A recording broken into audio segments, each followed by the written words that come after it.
787. 787 departure frequency 15 will be 1257. 257, thanks. Why is there no mail on Sundays? It's a question I constantly have to struggle with in this day and age. It's 2016, we have drones, Amazon Prime, all that good stuff, and still, I don't get mail on Sundays. Welcome back to another episode of SciFi And Friends. It's a special 3-episode week. Casey was supposed to be on yesterday, but he slept in, and I had to go to school, and then he had to go to work, so scheduling didn't work out. So I did a little lone man podcast by myself, which was decent, but I was a wee bit tired, so I rambled quite a bit. But anyway, gave me some experience, gave me another episode, so wonderful. All right, episode 3 for this week, it's episode 18, is brought to you by Infinite Productions, just like all the other episodes. Infinite Productions, my little video production company. I would say we do weddings, but you got to pay us the right amount, you know? Anyway. And Casye Seifert, the graphic design company that my wife runs and operates. Hit her up, logos, t-shirts, websites, all that good stuff. I've been posting the On It affiliate link in the descriptions of the newer episodes. I'm not sponsored by them. I'm not Joe Rogan. I'm none of that, but I do enjoy their products and use a lot of their products, and signed up to be an affiliate to sell a little bit, get some rewards, help some people out. I own kettlebells. I take the Alpha Brain, the New Mood. I got maces, clubs, ropes, yoga mats. I mean, I paid someone's salary on it. So hit them up. Check out my affiliate link. Use it if you want to buy anything. It would help us out very much so. So my guest today, he is a close relative of mine. A very, very cool cat. Recently just graduated from college with a psych degree. Taking some time off to do some working and to find himself. Fascinating character. Please welcome Casye Seifert. Hello, that is me. That is you. Yesterday, crab night. Yeah. Did it go well? Yeah, it went better than I had hoped for. Right. So that's always good. Yes. But yeah, it's always a rough one. I've told you before that it makes you a better server. So it's kind of like cool to work it. It helps you focus on even like a normal night. You're more in the zone because you've been so much more in the zone on Tuesday. But wait, is crab night? I think it's $29. No, it's like 21 or something. About $20. All you can eat crab legs. Unless you get a ribeye or something. Ribeyes are like another $10 on top. Oh, really? You can get that anytime. Oh, okay. Nice. He works at a buffet, so. Yeah, Spring River Buffet. Come see me. Ask for the best server on staff, and they'll sit you with Chelsea. yeah. Chelsea will get you.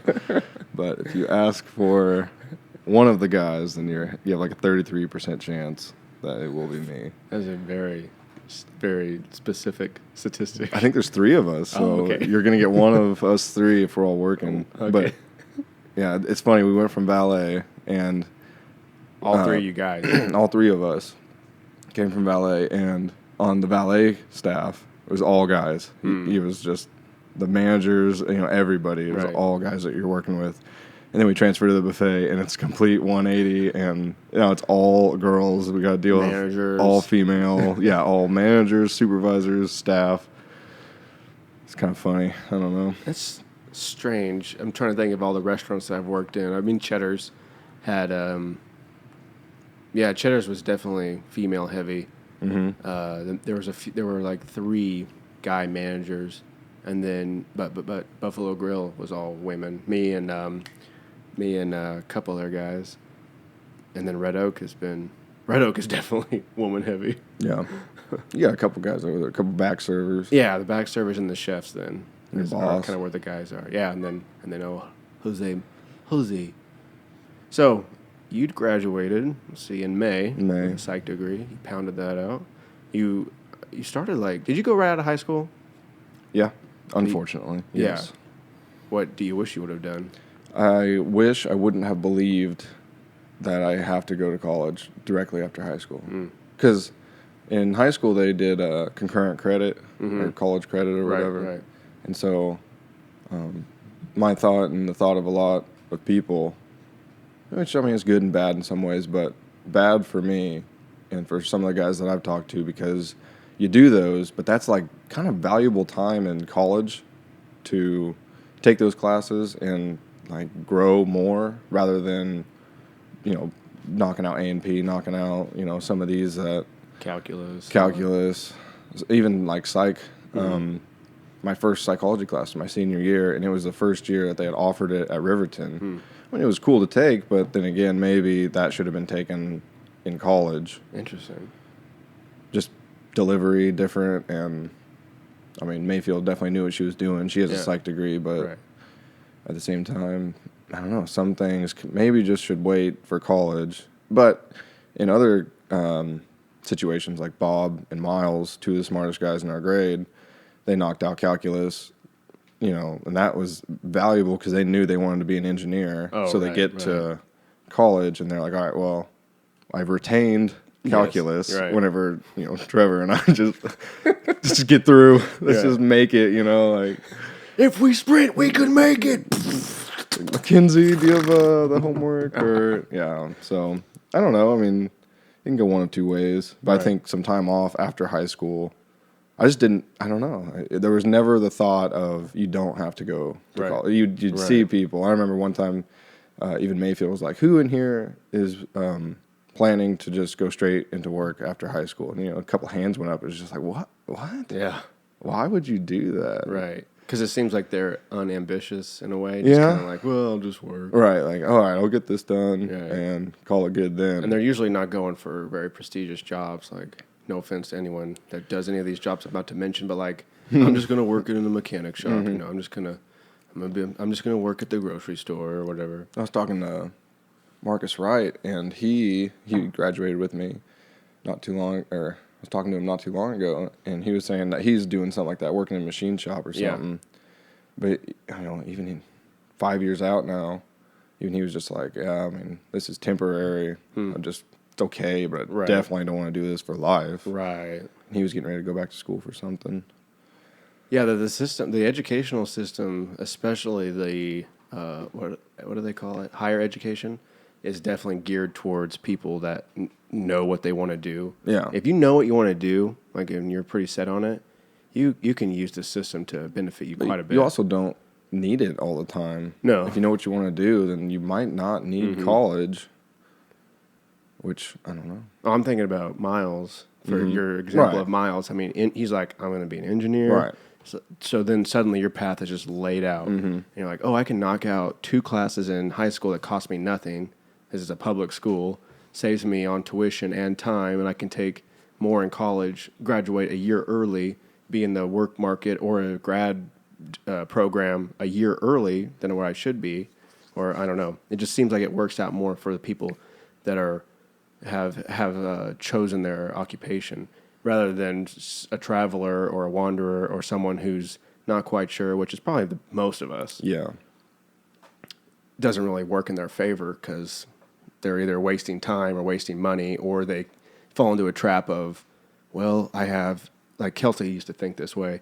She's like, I can either be, she had like 3 occupations, and like for some reason her brain was just locked on, I can be an art teacher, I can be like a nurse, and then there's one other, you know. And every time we would talk about like, well, what do you want to do? Like, if you could get paid to do anything, I'm talking, you can even answer, I would sleep in bed and watch Netflix all. That's an answer. Like, okay, just to open your brain and brainstorm like that. And it was always like 3 things. Like, well, I think I teach. You know, it's like, no, I mean, so you don't always have to go to school, but no, for sure.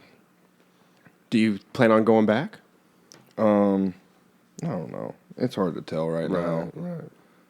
Because it's weird. Not all jobs in today's world obviously come directly after college, you know, especially with a psych degree. It's like the weakest one you can get. But sociology. Yeah, well, sociology or something.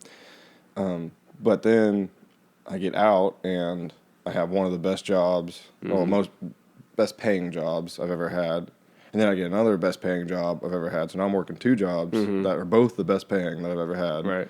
So in a sense, it's like, well, I mean, I'm not unhappy with where I'm at. Yeah. And I'm reaping the rewards, and that's beneficial, and that's getting me further, closer to where I need to be for like autonomous decisions. Right. So right now I'm just doing that. Right. Yeah, that makes sense. And it sounds like you're taking your own advice about post high school. Now you're post undergrad, and instead of just barreling into some grad school, which grad schools cost more than undergrad, Yeah. Granted, it can be shorter. If you're It just can be going to shorter. go for a master's or something, but still, I don't know all that goes into it, but all the papers. And I'm blanking right now on what they're called. Doctor or thesis. Thesis, yeah. That might be PhD though. Yeah. Which is 4 years. So I mean, it's not just like do another undergrad. Right. It's like now apply your undergrad to a more condensed undergrad of 2 years, and then to a, quantify that to another 2 years at PhD. I'm going to study fruit flies. Are you? No, I mean, that's like an example. Like that, if you were a biologist and you just like honed it down, like I'm going to study fruit fly wings. But you're shoving, how I look at it is like all undergrad 4 years into 2 years of masters, then all 4 undergrad plus 2 years masters, condense that down into 2 years for your PhD. Like that's how much work you're going to be doing. That's a lot. Yo, dude, it's crazy. I don't know about that. But it was kind of cool because on the Europe trip, probably close to half, probably a little less than half, but close to half were graduate students. So I kind of got to pick their brain. And it was really funny because you'd talk to somebody and, you'd have like one-on-one conversations throughout the trip. Just It's like speed dating. if you're kind of, if you're eating together or like just walking on the streets together or something. And then you're kind of talking, you're bouncing ideas back and forth or questions or something. And then you realize, every person here is psychology oriented. So like tricks and stuff that I use is being used on me. And then I'll be like, how'd you know that? Like, we're in psychology. That's hilarious. How we know. Like, hilarious. Okay, because I didn't say that, but yeah, that's right. So it was kind of cool. Like it was like my people. Right. Except we're all using tricks on each other. Right. Not tricks, but like hanging out with a bunch of Jedi. strategy. And everyone's Yeah, like swinging their hands. Yeah, pretty much, basically Jedi. We're Jedi. That's what it says on my degree. Bachelor in Jedi. That's cool. Like what sort of tricks for us non-initiated? I'm really bad at the formal definitions for things, but finding like a specific word, it's a part of psychoanalysis, but just in any conversation, and then they drop one specific word, and it usually means something more. It's like a word from the unconscious that was just blurted out. Right. And if you can catch that word, you can know a lot about somebody. And it's not like any specific word. It's not, Sure. the rambunctious book. It's like, no, that's... I said that that's earlier. them being an idiot, I guess. Right. I don't, it's like, you'll hear it. It's hard to think of an example, but if you're looking for it, you can find it. It'd be like if someone cheated on their spouse and they were just like dropped something about being angry at another person for having infidelity or causing infidelity or whatever, and like maybe being very aggressive and very judgmental towards that person. It's kind of like what? Why are you so? It's kind of the same with like maybe somebody being gay, and then they'll use like a gay reference, really like in a weird place. Like, why did you just say that? Right. And you kind of, it's never good to infer, but you kind of just put that in the back of your head, like, okay, right, that might be a possibility, and you keep, and then you might hone in what you're listening for even further. For is this person gay, or that's just an example, but right. Do you do that in everyday situations? Every word that is spoken to me, or if I eavesdrop, I love to eavesdrop because it keeps me out of the conversation because I'm not a big talker. Right. But it keeps me out of the conversation, but I can also, know more about this person. Right. By the slight amount of psychoanalyzing that I know how to do. I have an idea. You should start a business. You should start like a practice called like subconscious clinical psychoanalysis, to where someone hires you, but they never see you. You just kind of like, you like secretly follow them around and bug their car and then psychoanalyze I was them going to say, I'd have without their knowing. I'd need like facial expressions though. You need body language. Right. You need, So they give you full like consent. Like I need like cameras up and stuff. Yeah. Though. We put cameras in their house. They they sign a paper that says NSA me, and then yeah. They buy packages, like they can buy like the 1 month, the 2 month, the 6 month, the 1 year, and then you just not only can you psychoanalyze those, you can take the data and then write a book about weird. The best part of that is it be unfiltered. So like, right. There was one time I went into to go see a counselor. So I would say significantly different than a psychologist or psychoanalyst or psychiatrist, and even when I was talking to her, it was almost like I was steering the conversation. So if I wanted to avoid something, I could have. Right. Versus if a husband and a wife are having an argument, that's going to be pretty unfiltered. Yeah. Without like a marriage counselor there or something. Right.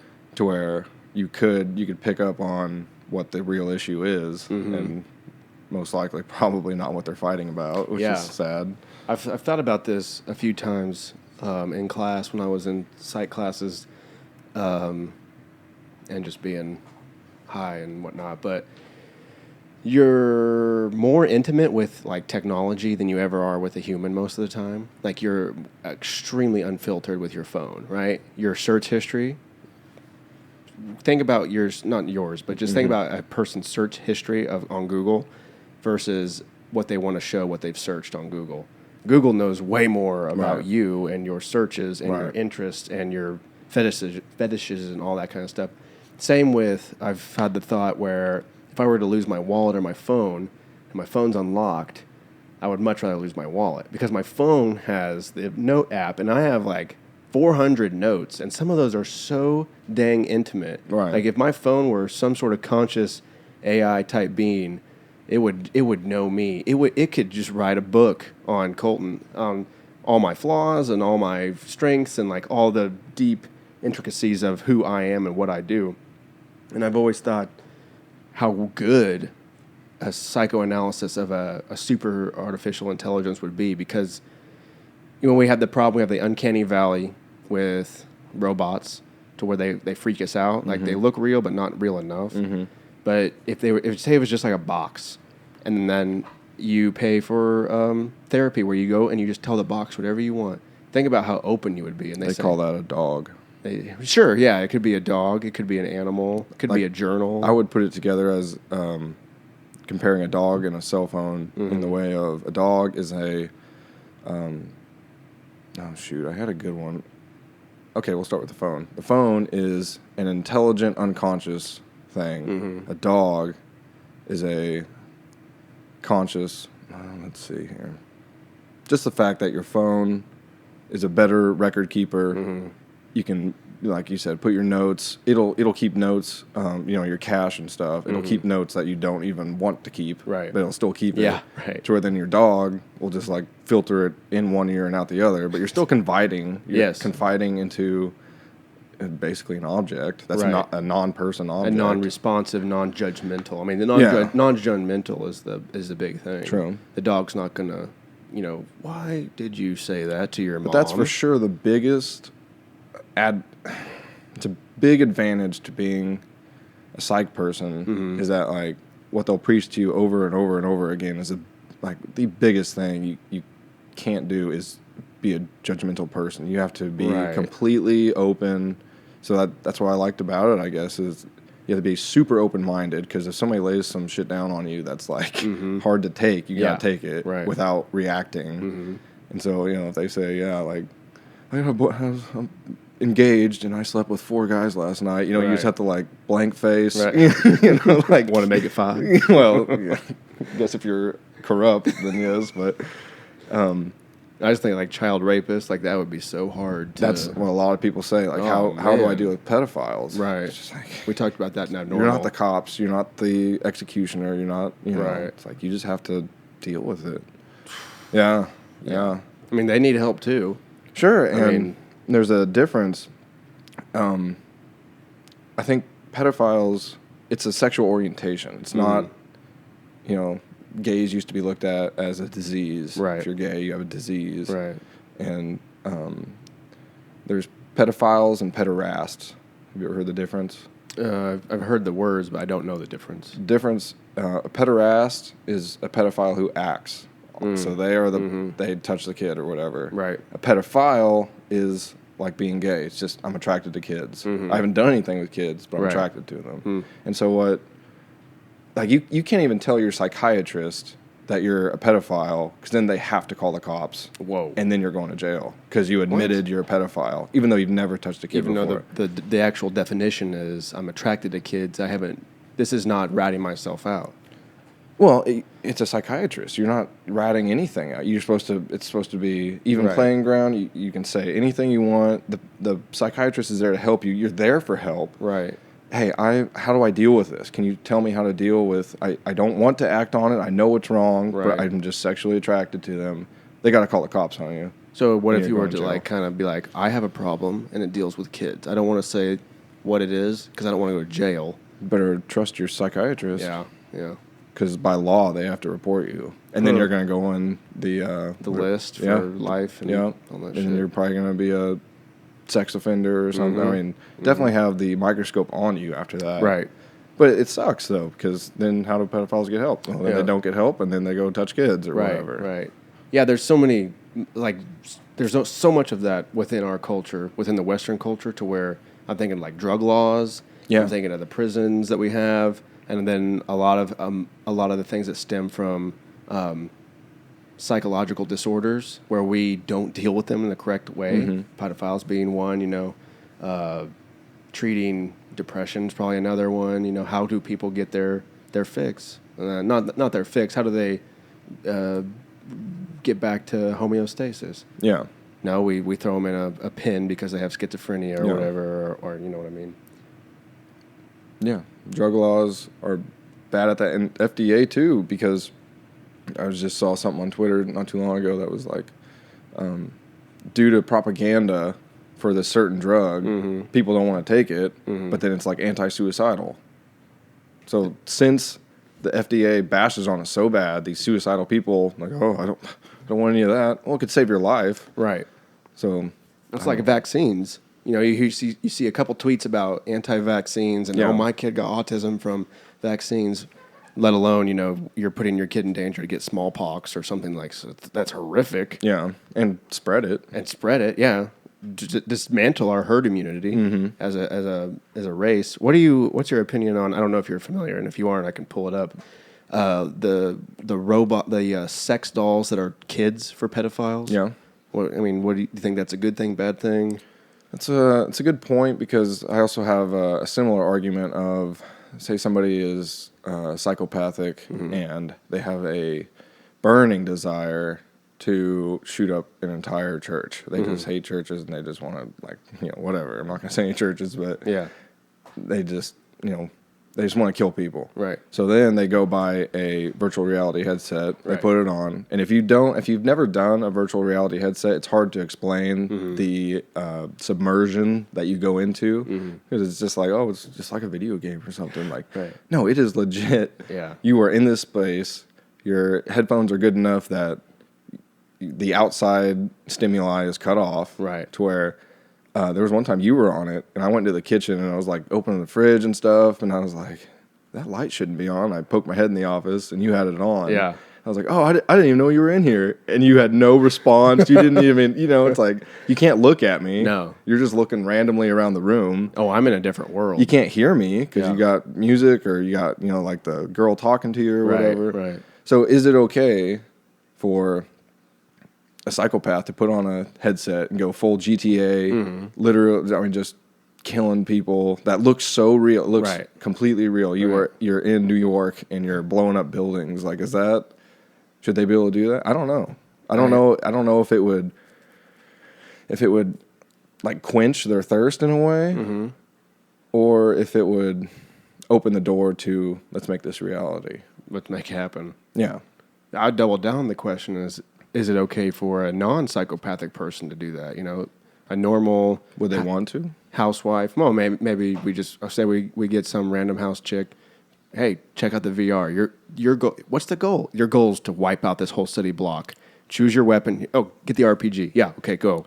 And she's, just because peer pressure, she just goes and blows everybody up. There was one girl I was talking to, and she's like, "Oh, I love GTA." I was like, Yeah. "Oh yeah. Right. What do you like to do?" She's like, "I like to pick up hookers and then drive them out to the middle of nowhere and kill them." Yeah. What? Caleb's. I'm sorry. Courtney, What? Caleb's wife, Courtney, does that. That she gets on solely just to run rampage on everybody, Right. specifically picking up hookers and then blasting them for their money. I think she's normal, right? Caleb, she's normal, right? But when you put on the VR though, and you are, that's different. I mean, your brain is doing this. Like, Right. it's registering. This is what's happening in the real world, in real life, real enough to where, I mean, and I don't know if HoloLens would be any different, the augmented reality versus virtual reality, because then you could be walking on the street and have put on a filter Right. where everybody's a zombie. All of a sudden you have these zombies walking around. Right. And then you have this imaginary shotgun to Right. where like the zombie in your HoloLens will react to Right. the shot. And you're people looking at you is Right. like, he's pretending to kill everybody here, but really Right. you're killing zombies. We're in all your going to headset or work, something. and this guy's annoying. But So, I don't know. That's a really good question. I'm not really sure who I'd ask on that, but going back to the question of the pedophile and the Right. kid doll, yeah. I don't know. I don't know. I mean, if it kept them away from real kids, then yeah, give them 10 dolls, give them It seems black, white, logical to whatever. do that. Yeah. But if it, it's so weird to think about that someone's banging a kid doll thing. But that's okay. People are weird. People are weird. It's not okay to bang kids, but No. it's okay to be different enough and to show effort to not do that in real life. Right. Even if it's not like doll, I don't know. Strange, very strange. But the aspect of virtual reality and then augmented reality you brought up probably has it has huge implications in tons of different areas in our life. I always think about educational. I play the game, the cell. It's called Inside the Cell, and it just takes you on a tour, literally, of inside the cell, and you can zoom in on the tubulin, and you can watch like proteins being made, and it's all animated and whatnot. And it's the first round of animation, so it doesn't have every single detail within a biology book or whatever. But in the coming years, I bet you're going to have entire textbooks made for virtual reality, to where chapter 1 is chemical reactions, and you get to actually watch a carbon and a hydrogen just like plow each other or whatever. So the implications for psychological therapy and whether it's abnormal psych to where you're trying to become normal or you're trying to enhance yourself, I think are huge possibilities of where that might go. In the sense of Peyton Manning, we'll take Peyton Manning, for instance, on the enhancement part. Peyton can go work out and do his thing in the real world, but when he's laying in bed, he can go over plays in his head or with the helmet on over any team for hours, and he can literally play the game 16 times before he actually plays the game. Yeah. And then for the psychological part, the therapy part, well, first you have your psychopaths and your pedophiles and whatnot. Will it help them overcome their issues? I'm trying to be PC here. Mm-hmm. Or, I'm afraid of heights and I don't want to go to the top of this building. Put this headset on. Mm-hmm. You You saw how can Kelsey reacted on that one yeah. little stage. Started there shaking.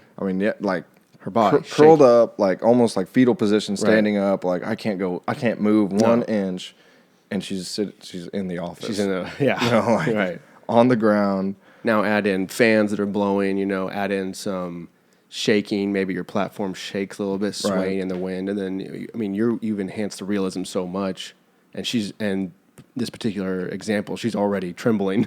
Yeah, your body is giving the physiological responses that it really actually would if you were standing way up high on this building, and you can literally look over the edge, and your whole environment moves around you as if you were moving forward, looking over the edge. Huge implications in empathy and just increasing empathy between people. If you have two different waging wars of races, I don't want to use race, but two different wars of two different people from different classes within a society, and then they both agree, I'll live this life for a day or a week or whatever, and they put the helmet on. I think that would increase empathy and understanding between people immensely. Even simple as what's it like to be colorblind? And you put it on, sure, yeah. and then it's like, oh my, this Yeah. needs to be fixed. I'm so Right. sorry. Have you seen the videos of the colorblind people and they put on glasses? It's like glasses that I'm wearing. No, they're like, I guess they're tinted somehow. And they allow But color through. they filter to where it's the normal color, and they're like in tears. Like they didn't know green looked so green, and like the sky was so blue. Yeah. Like they just can't believe it. Those videos are great. When people walk, when people see the hearing, there's a lot of like the people who are deaf, and they put the new cochlear implants in. And They actually hear. Dude, one that makes me almost tear up thinking about it is the little baby. He gets his little implant. I mean, this is a infant. Here's his mom. Here's his mom and smiles. Dude, amazing. Yeah. That's not virtual reality, but that is like biotechnology. Like that's on the level of miracles. Like literally present day miracles. Right. Biblical type miracles to where you received your sight, and then the next step is enhancement, like miracle enhancement, I guess, to where. Have you ever heard of the term tetrachromacy? It sounds familiar. Like we see like a normal people see like a range of 3 colors. I think it's called. I can't remember what that term is called because of the rods and cones that you have, the particular rods and cones that you have. But a tetrachroma person can see more colors because they have more cones, I believe it is, in certain areas of their eye. And so, like, if you see tetrachromacy art, it's like unbelievably looking because they see different than us. There's something, I can't remember what it's called, but John Mayer has it to where. Oh yeah, I know. Sound. Synesthesia. Sound. I don't think you see color like coming from sound, but it's as if it's like your brain sees it. Yeah. Your brain sees blue, and you feel how you would if you saw blue with this chord or whatever. So I think when John Mayer, is like writing a song, right, or doing music, he's painting a picture or painting a portrait, with this song, literally, because of how he sees it, right, which is amazing. I've seen a documentary on synesthesia, and the way that I understand it is senses are getting like cross-wired in your brain, senses that usually don't. Like one girl, when she heard like numbers, like the audible hearing of 1, 2, 3, 4, they made different smells. Like she could smell different things. So like one that's was still considered brownies synesthesia, isn't it? Yeah. Okay, There's different sorts of things. Right. A lot of the synesthesia cases are what you say, where they hear something and then they see a color. Yeah. Or if they see something like a certain type of object, like one test I've seen that they have 1 through like 20 something, and if you have synesthesia, certain numbers will turn certain colors, so you can't fake it. Mm-hmm. And so they just like, people that claim they have this synesthesia, they go, okay, take this test, and it narrows it down real quick because it just wipes them all out. But the tetrachromacy. Here's the tetrachromacy art. Oops. Just real super psychedelic looking, almost like deep wave, machine dreams type things. Have you ever heard of the machine dreams? The Google's machine dreams. Just such vibrant colors, and obviously we're not seeing half of what they're seeing. Well, and that there's a side by side picture, and there's like colors that should not be there. Yeah, and that's just kind of how they see the world. It's very rare, and I think it's isolated to women. Yeah, women usually have this sort of. I don't know if it's a mutation or what, but. So you have like people receiving normal sight, and then pretty soon we're going to be enhanced. I don't know if you've seen the contacts that claim to give you 20/20 for the rest of your life. No, but LASIK. Well, LASIK's good, yeah. LASIK. I mean, I would love LASIK because then I don't have to mess around with putting something in my eyeballs every day. It's literally burning laser. It's a laser that makes a scar. Right? Yeah, I'm cool with that. As far as what I've heard about it, over putting in plastic in my eyeballs. How much time you've wasted, and all the It's like the worst part of my day. I save. I hate. I do, but I hate brushing my teeth, and I hate putting in contacts. That's like the last two things I do. Right.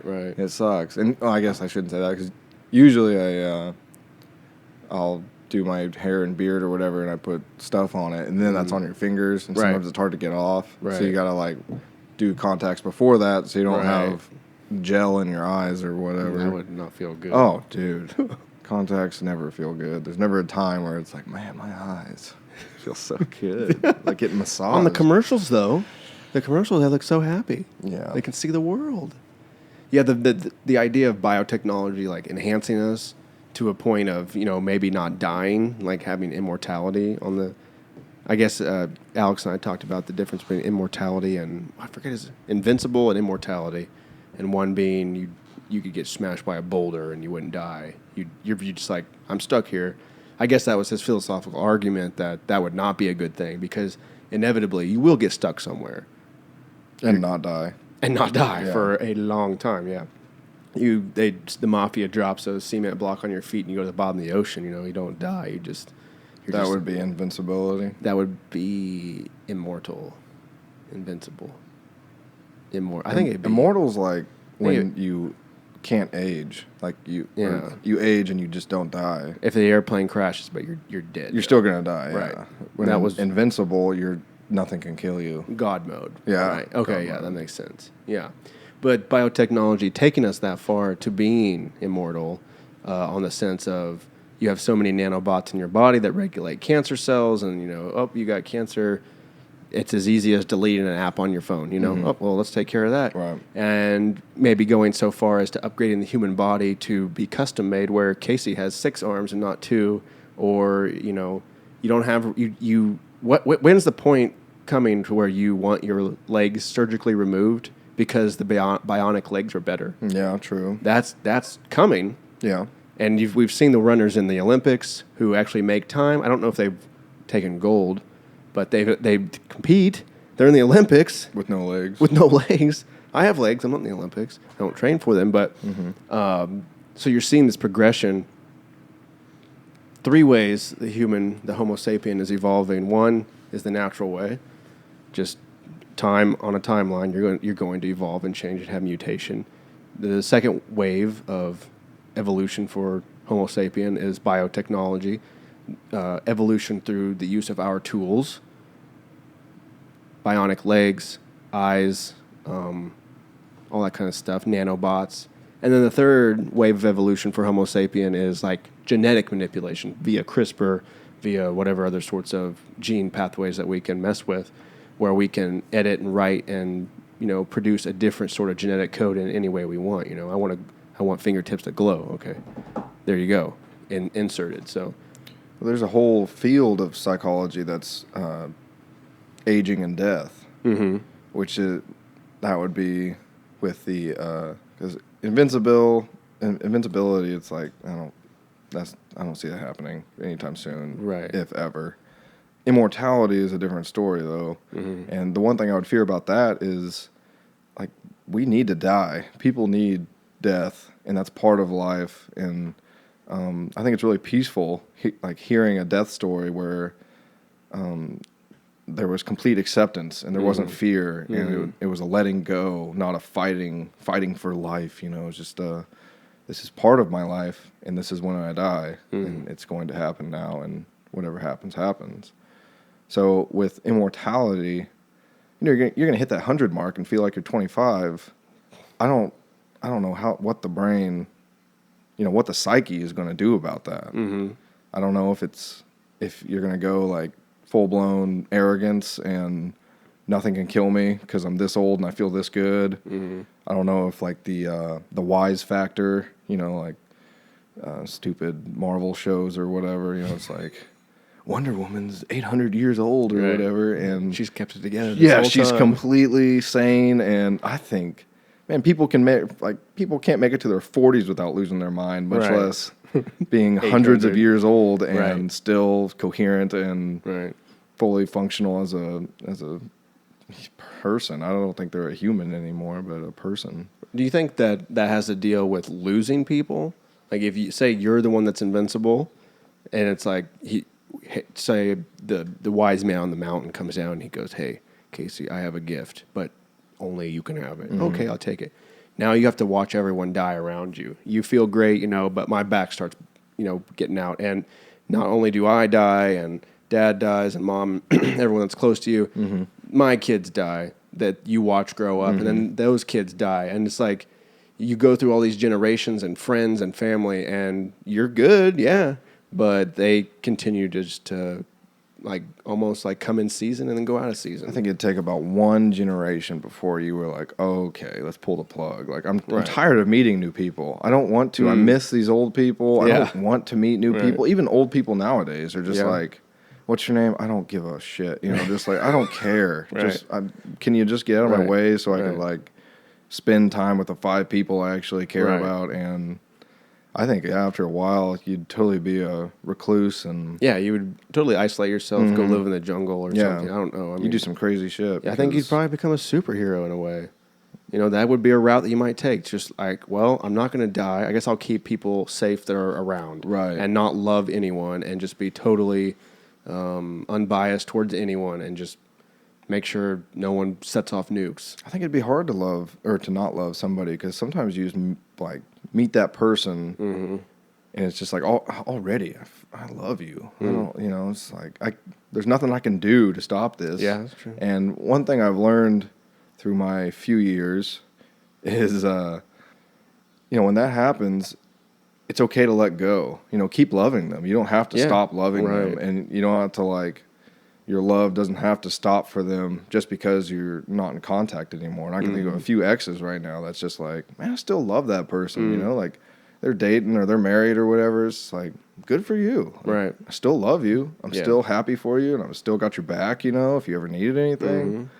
And so much anymore, love is confined to possession and time allocation. You haven't made any time for me. Right. You haven't given me any gifts. Do I not have a life? Gifts. Yeah. I mean, a deciding factor for a relationship being you didn't get me anything for Valentine's Day. Like, that makes me sick. Oh, dude. for sure. I mean, it's just like, oh yeah, or just, I don't know. It's sad because I don't think that's the way people should love. There's so much more anxiety and yeah. But definitely when you look at it like that, and you see example after example after example, between couples and marriages and between friends, like all the sorts of different levels and types of love and whatnot.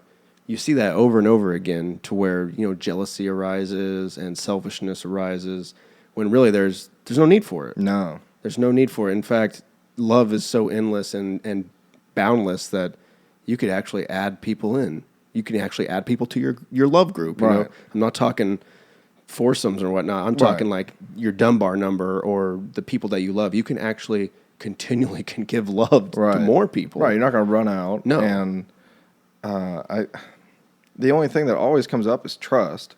Mm-hmm. So if you have trust, then there's literally nothing you should be worrying yourself with. Right. And there's that line in the Bible, who can add a day to his life by worrying. Yeah. And I love that, because it's just like,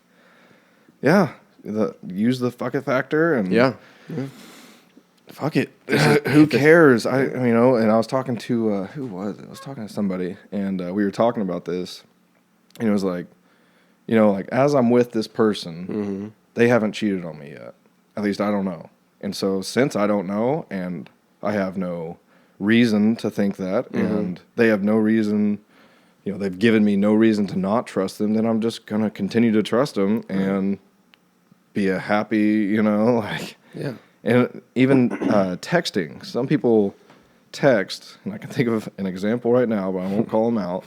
But it's like you're driving or you're hanging with your buds or something. Like, can you not just say, like, hey, I'm doing this, I'll text you in here a couple. Like, what are you even talking about? Right. What? I can't keep a conversation going on text. Text has now evolved for me to be what a phone call used to be of, let's get our business done. Yes. Let's get off the phone. Right. Let's move on. Now it's like, somebody text me, what do you got? What do you need from me? Yeah. Let's figure this out. And I am done texting you because our business is over. You have got your question answered or request. Right. You know, You know where I am. Yeah. Or- we have discussed. We're now more informed. Right. Is there anything else? No. Okay, stop texting. Right. You know, like Right. I don't know what people text about anymore, but that's why I've been single for like 4 years. So. Because what do you need? What do you need? Yeah. Okay, I'm done. It's done. Do you need anything else? Well, don't text me. Yeah, it's just like I don't.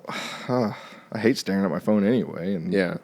Unless you're playing like Battle of League of Legends or whatever it is. Castlemania or Clash of Clans. Actually, Clash of Clans. I will play some Clash of Clans for a while.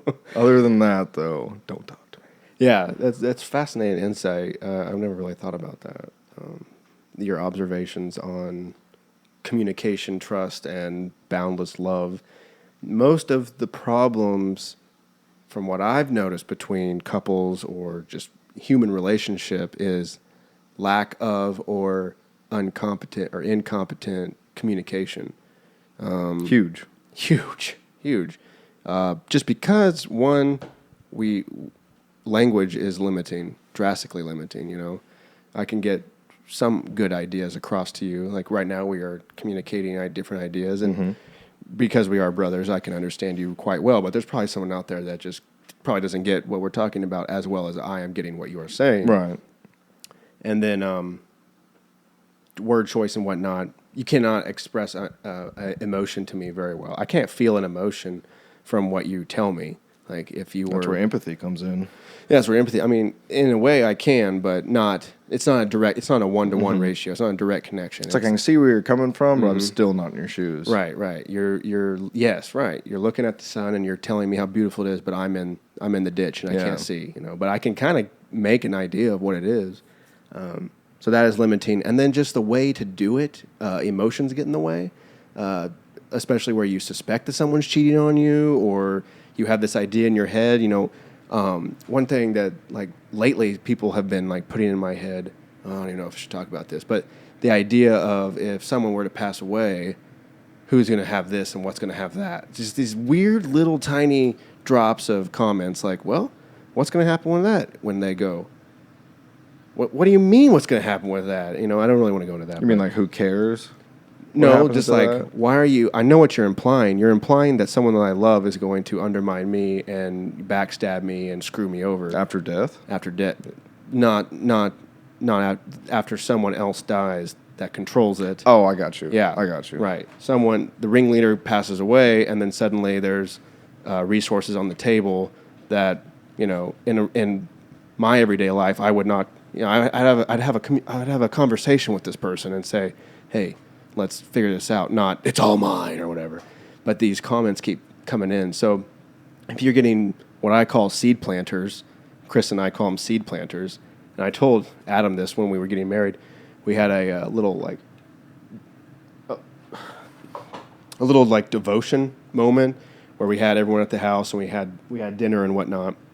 And then he brought Kelsey and I over, and Kelsey was talking, so it took a while, and I was just saying how I've gotten so much negative comments towards getting married, like the comment like, oh, you're pissing your life away, or oh, I hope you get a prenup, and all that, you know, just... I remember you telling me, like, you were so sick on your wedding day, like, hey, it's not too late, it's not too late. Like, yeah, I know. Yeah. I don't need every freaking guy to tell me that. Like, I got it. Yeah. I realize it's not too late. Right. If I don't want to get married, I don't have to. Right. I'm here for a reason. Right. But I was telling Adam how I had this moment of realization to where I was looking around my subconscious area of thoughts, and I suddenly noticed, like, where the hell did this one come from? Like, where, like, physically grabbing a thought and be like, where did this, and then following the string and be like, that came from you. That's not even for me. Get that out. So I use the allegory of a garden, and then Chris and I make up the seed planter, meaning comments from other people are the seeds, and you can let them be sown in your garden, and then suddenly your thoughts become intertwined with their thoughts. Like your plant's roots grow right next to their plants, but you don't know. It's just there's just plants in your garden. But I never forgot the look on his face. About how deep and insightful that was, and he was just like, you need to write that down and never forget that. And I was like, whoa, shit, for him to say that. There's that, and then I remember you telling me somebody gave you wedding advice, and it was just simply as the water grows or the grass grows where you water it. And it's just like you kind of like sit back and think about that for a second. Oh wow, that's really, really profound for as simple as a statement as it is. Right, a little Zen statement. Yeah. Man who run in front of bus get tired. Man who run behind bus get exhausted. Credit to Blake Wooten on that, like third grade. Oh wow, never left my head. My God, he a guru now?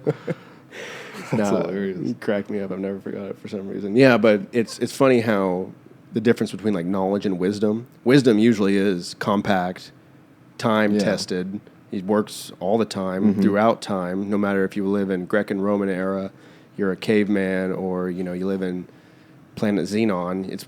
Wisdom is usually based out of human nature and reality. So it usually, most of the time, continuously works. Condensed, tried over and over again, by wise men, by wise people, and you usually have numerous examples of either it working or it not working. Right. Based on, behavior and observation. Which typically, if it is wisdom, it's going to pan out as maybe not fact, but closer to truth, maybe. Because even the bus example is like, it's true. Yeah. It's a good point. And it's I think it's insightful in a way that our ancestors, like ancient ancestors from Egyptians to the Hindus to the Chinese to the Hebrews, they all decided, hey, let's put this in a book and keep passing that on to our kids, because I'm going to die, you're going to die, our kids are going to die, but we need to like confine this knowledge so people can continually use it. Right. Now, the only thing that's happened since then is science has come through and just kind of like rendered some of that, not useless, but they've interpreted it differently. Yeah. I'm thinking of this shellfish dilemma. Yes. Yeah. They just say, I don't know exactly what they say in the Bible, but you can't eat shellfish. Yeah. Well, yeah, it turns out that it's a diatom or whatever that produces a toxin, and you get anaphylactic shock or whatever. Red tide. Yeah, you get the red tide. Not a big deal, but the conservative Christian crowd usually will even bash that. They'll say, well, no, it's this. There's a covenant between Abraham and God, and we don't eat shellfish. But I don't know. That's just the one that continually gets hammered. Like today, I was at the funeral. Kelsey's grandma's funeral, Mary Gilbert, and conservative Christian, deep Galena, obviously. And it was a typical funeral as far as, she's in a better place, she's in heaven, she's dancing, she's celebrating, and even Kelsey pointed out that she was kind of annoyed that the preacher was like, I just can't wait to go. I can't wait to get to heaven. It's like, oh, yeah, well, go kill yourself, like you'll get there if that's what really happens when you die. But it's just interesting, the ideologies between cultures and then a lot of the wisdom that they all share, the different teachings that come up over and over again between the different cultures. Yeah, and it's like, well, let's check your vitals and everything when you're going from 30,000 feet altitude, your plane's going down. You're going to be, woohoo! Finally! Now we're going to go. I get to go see Jesus. Right. Oh, yeah. Finally, this life that I turned to shit because I suppressed my own being so I could worship this God. Right. Finally gets to get paid off. By the way, why did you make me go down in a plane? That was a little scary. You couldn't. I was ready, but I didn't want to go that way. Yeah, dude, I don't get it. I mean, I guess if you really believed as much as you believe in, our mother existing, like.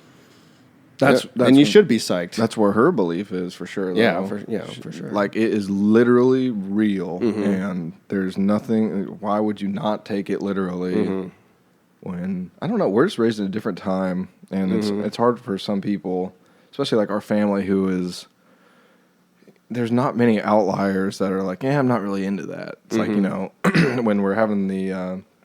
Christmas dinner or something, everybody's head goes down. And everybody is like, whoa, I'm not taking a bite till we pray or whatever. Right. And then there's us. It's just like, can we eat? Yeah. Which, I mean, like, this is a thought that I had when I was at the funeral. I'm kind of like oh, this is like total horse cock right now. You know, like I'm not into any of this. I'm thinking mostly about the family. Like I'm here for, Susan, I'm here for Stacy and all them, trying to just support them. Yeah. This whole Jesus talk that I'm hearing, I'm just kind of tuning out. And then I'm also thinking like, oh, what would I want to be said at my funeral, blah, blah, blah, that sort of thing. But the thing is, even though I don't really subscribe to that and I don't really support that or believe in it, I don't disrespect it in a sense like that. To where, okay, if you want to pray over your food, I'll wait. Mm-hmm. I'll wait. I'll even give thanks to God too while we do it. Mm-hmm.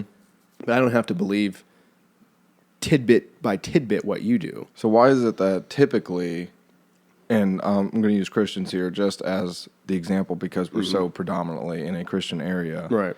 You can use any religion, but why is it that they are so?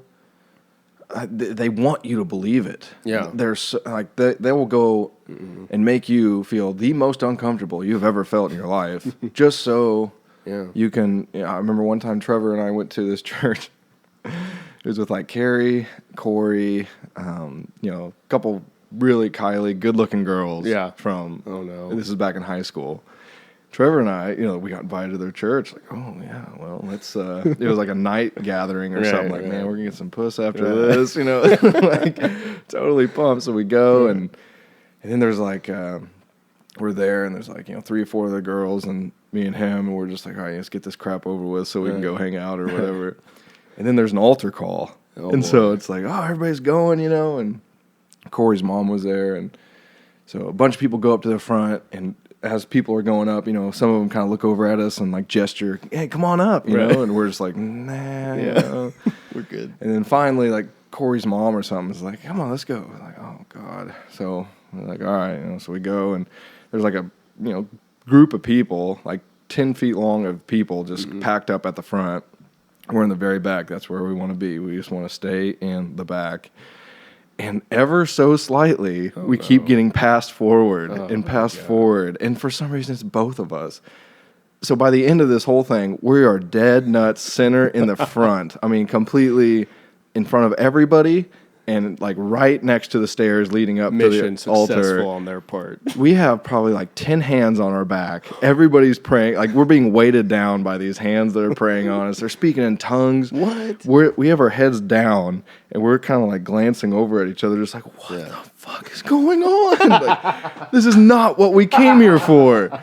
So that was just like the worst. Like, okay, I'm never going back to that church. I'm done. I don't care. Like after that, it was like girls didn't matter. See ya at school tomorrow because I am not doing that again. That was crazy.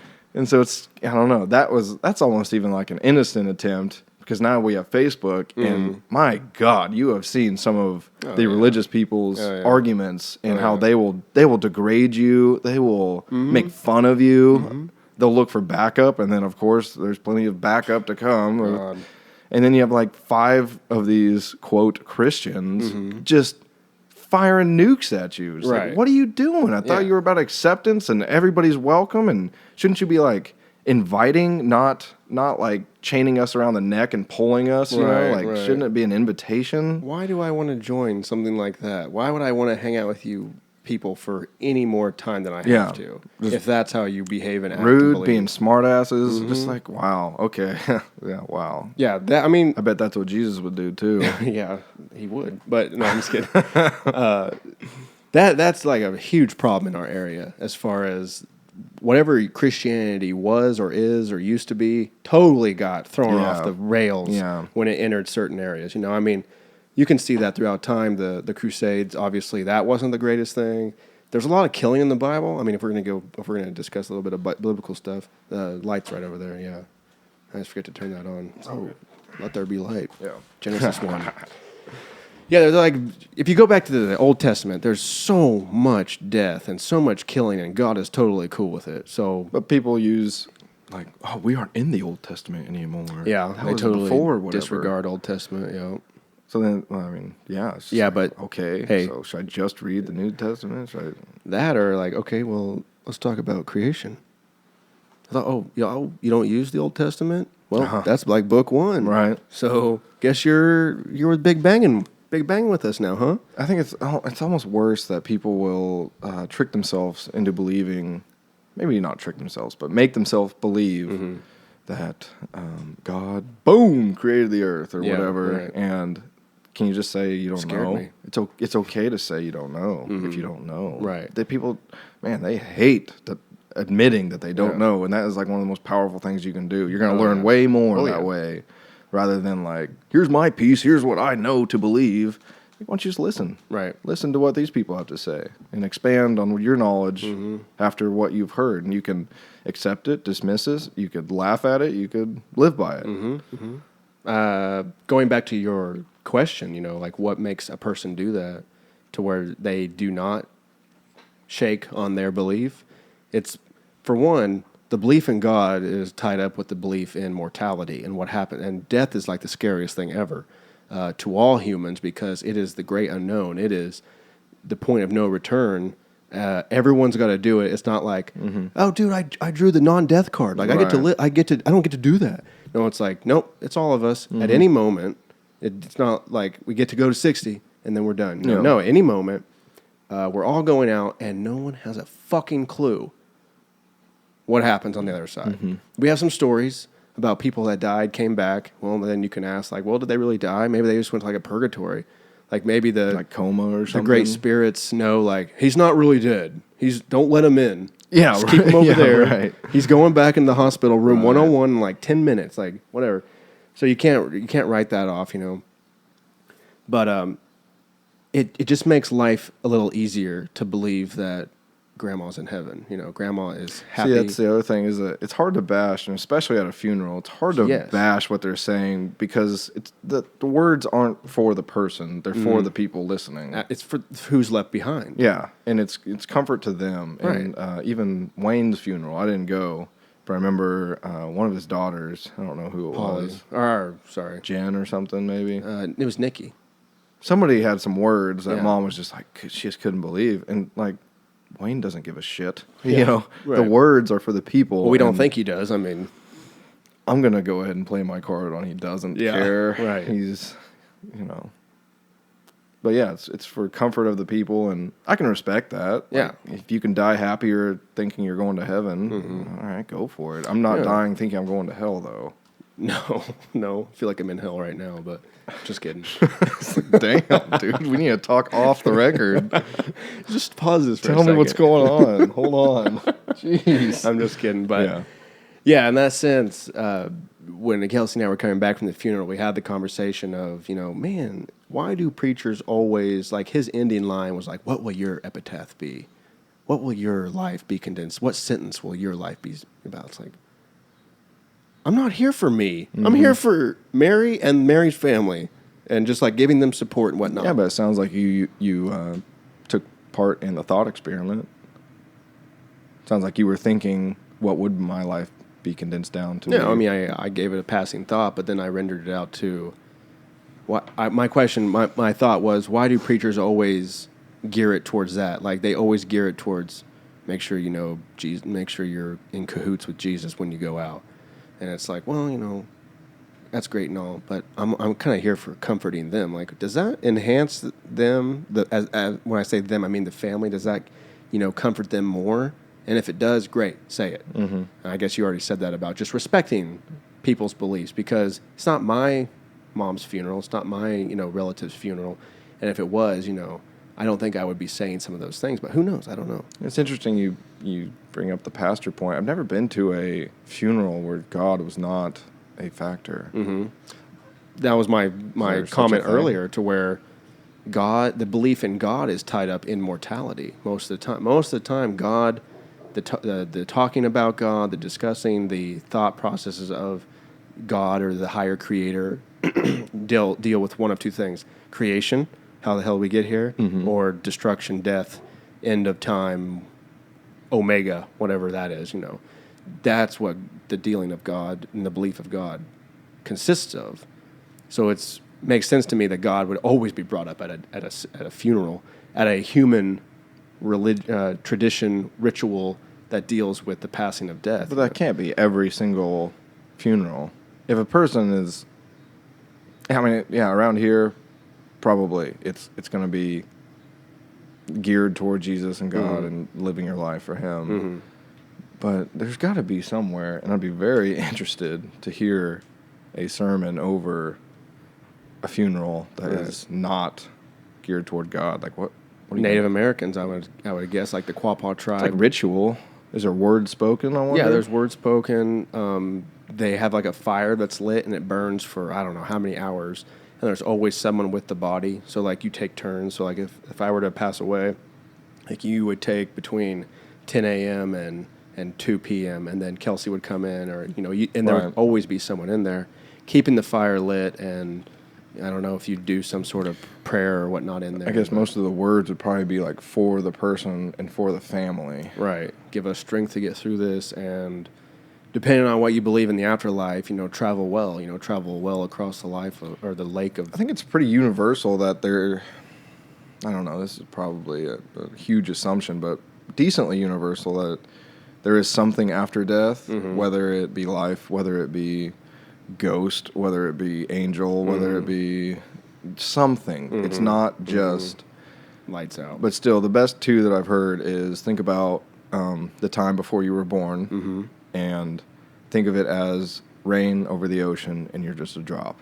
And when you die, you hit the ocean and it's back. And your life is between the cloud and the impact of the ocean. Right. Because you become separate. There's all these water droplets which represent all these other humans who you think you're separate from, but really, once you crash into the ocean, we're all one. We're all this humongous body of water. Yes. Yeah. And we're back to maybe where we started, if it's the same analogy of, like now you're being evaporated back into the cloud. The cycle, reincarnation type. Yeah, cycle. So, that begs the question. Okay, let's pretend that sort of, not dichotomy. What is it called? Zeitgeist? I lost the word. Let's just pretend that sort of thought process is truth. Okay. Why are we falling? Why do we get this moment before we re-enter two moments that are very similar, the pre-birth and then the after death? Well, who says we don't get the moment of pre-birth or after death? Well, I mean, thinking now where I was before I was born, just darkness, and then one day I just my first memory was looking up at Mom, and then I just go, "Hey, what's my name?" Colton. I go, "How old am I?" Like, 3. Like, what are we doing? We're playing. Okay, that's it. That's like my first memory that I can remember right now, unless it's a conflagration. Yeah. But that's my first memory, and then previous to that is just darkness. And no feeling, no thought, no touch, no nothing. I don't know where I was going with that, but if that is where I'm going afterwards, I don't know. This seems pretty pointless. I should probably just start GTA and just having a good time. I don't know if you should GTA, but at the same time speaking of funerals and talking about the person, I mean, it's what are you going to do that's going to last forever? Nothing. You can be in a book for a while. Until the language dies out, and then a new language takes over. No one can read your book in English because we all speak Karachi. Good example. Think about the oldest person like Aristotle. Which ain't that old. No. Not really that old. And the odds that you're going to have as profound effect on humanity as one of the great thinkers of the past is like, there's nothing you can do that you're going to be remembered for all time. So I think that's a bad way to spend your time here. Trying to be remembered. Yes. So I'm a hedonist. I consider myself a hedonist. Which the definition would be? Pleasure-seeking. All about the experience. Living in the now. You're a brute. You're a... What? I'm sorry? You're a Dothraki, or what you are. Okay, well, that's fine. I'm just joking. Harmless jokes. But I've learned to do that just because, like you've had plans 2 weeks in advance, and then the day comes and plans get canceled. It's like, well, I looked forward to that for so Yeah. long, and now it's gone. And just from all the podcasts I've listened to and everything, it's just like, man, just live in the now. Really enjoy the moment you're in now. I was thinking the other day, there was one time, I don't know if we were living here or not, but we were supposed to go to the gym, and then time came, I wasn't home, and the time came that we were going to the gym, and you sent me a text that was like, hey, I'm cuddled up right now with Kelsey, and we're watching a movie or something. Yeah. Like, I don't know. What do you think? And really, I didn't care. I was just like, all right, that's fine. But I gave you a little punch, and I was like, well, if you want to let the inner bitch win, then I guess I got that's up fine. and we went to and the then gym. you went to the gym. What I wish I would have said back then, for some reason I was thinking about this the other day. I should have said, man, enjoy the little moments. If you're in peace, if you're in harmony right then and there, like, don't interrupt that with taking time and effort and going to the gym. Like, at least it is going to the gym and like not to the bar or something. Right. Like, it still betters you, but at the same time, it's like, man, if you're just kind of in a blissful state, why interrupt that? Why? Yeah. Mm-hmm. You might as well just stay there. You're comfortable. You're safe. Like just. So I try to do that. There should be a good balance between planning versus everything in the now. So if you bought a bottle of vodka, you might not want to use that entire bottle of vodka. I'm in the moment. Yeah, right. Like just I don't know.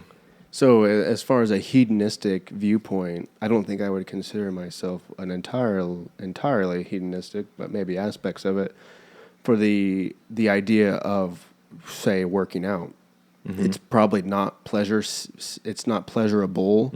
It's painful in a lot of ways. You're tearing down muscle. You're out of breath. Most of the time, you're tired. You don't want to do it. You'd rather watch Netflix or whatnot.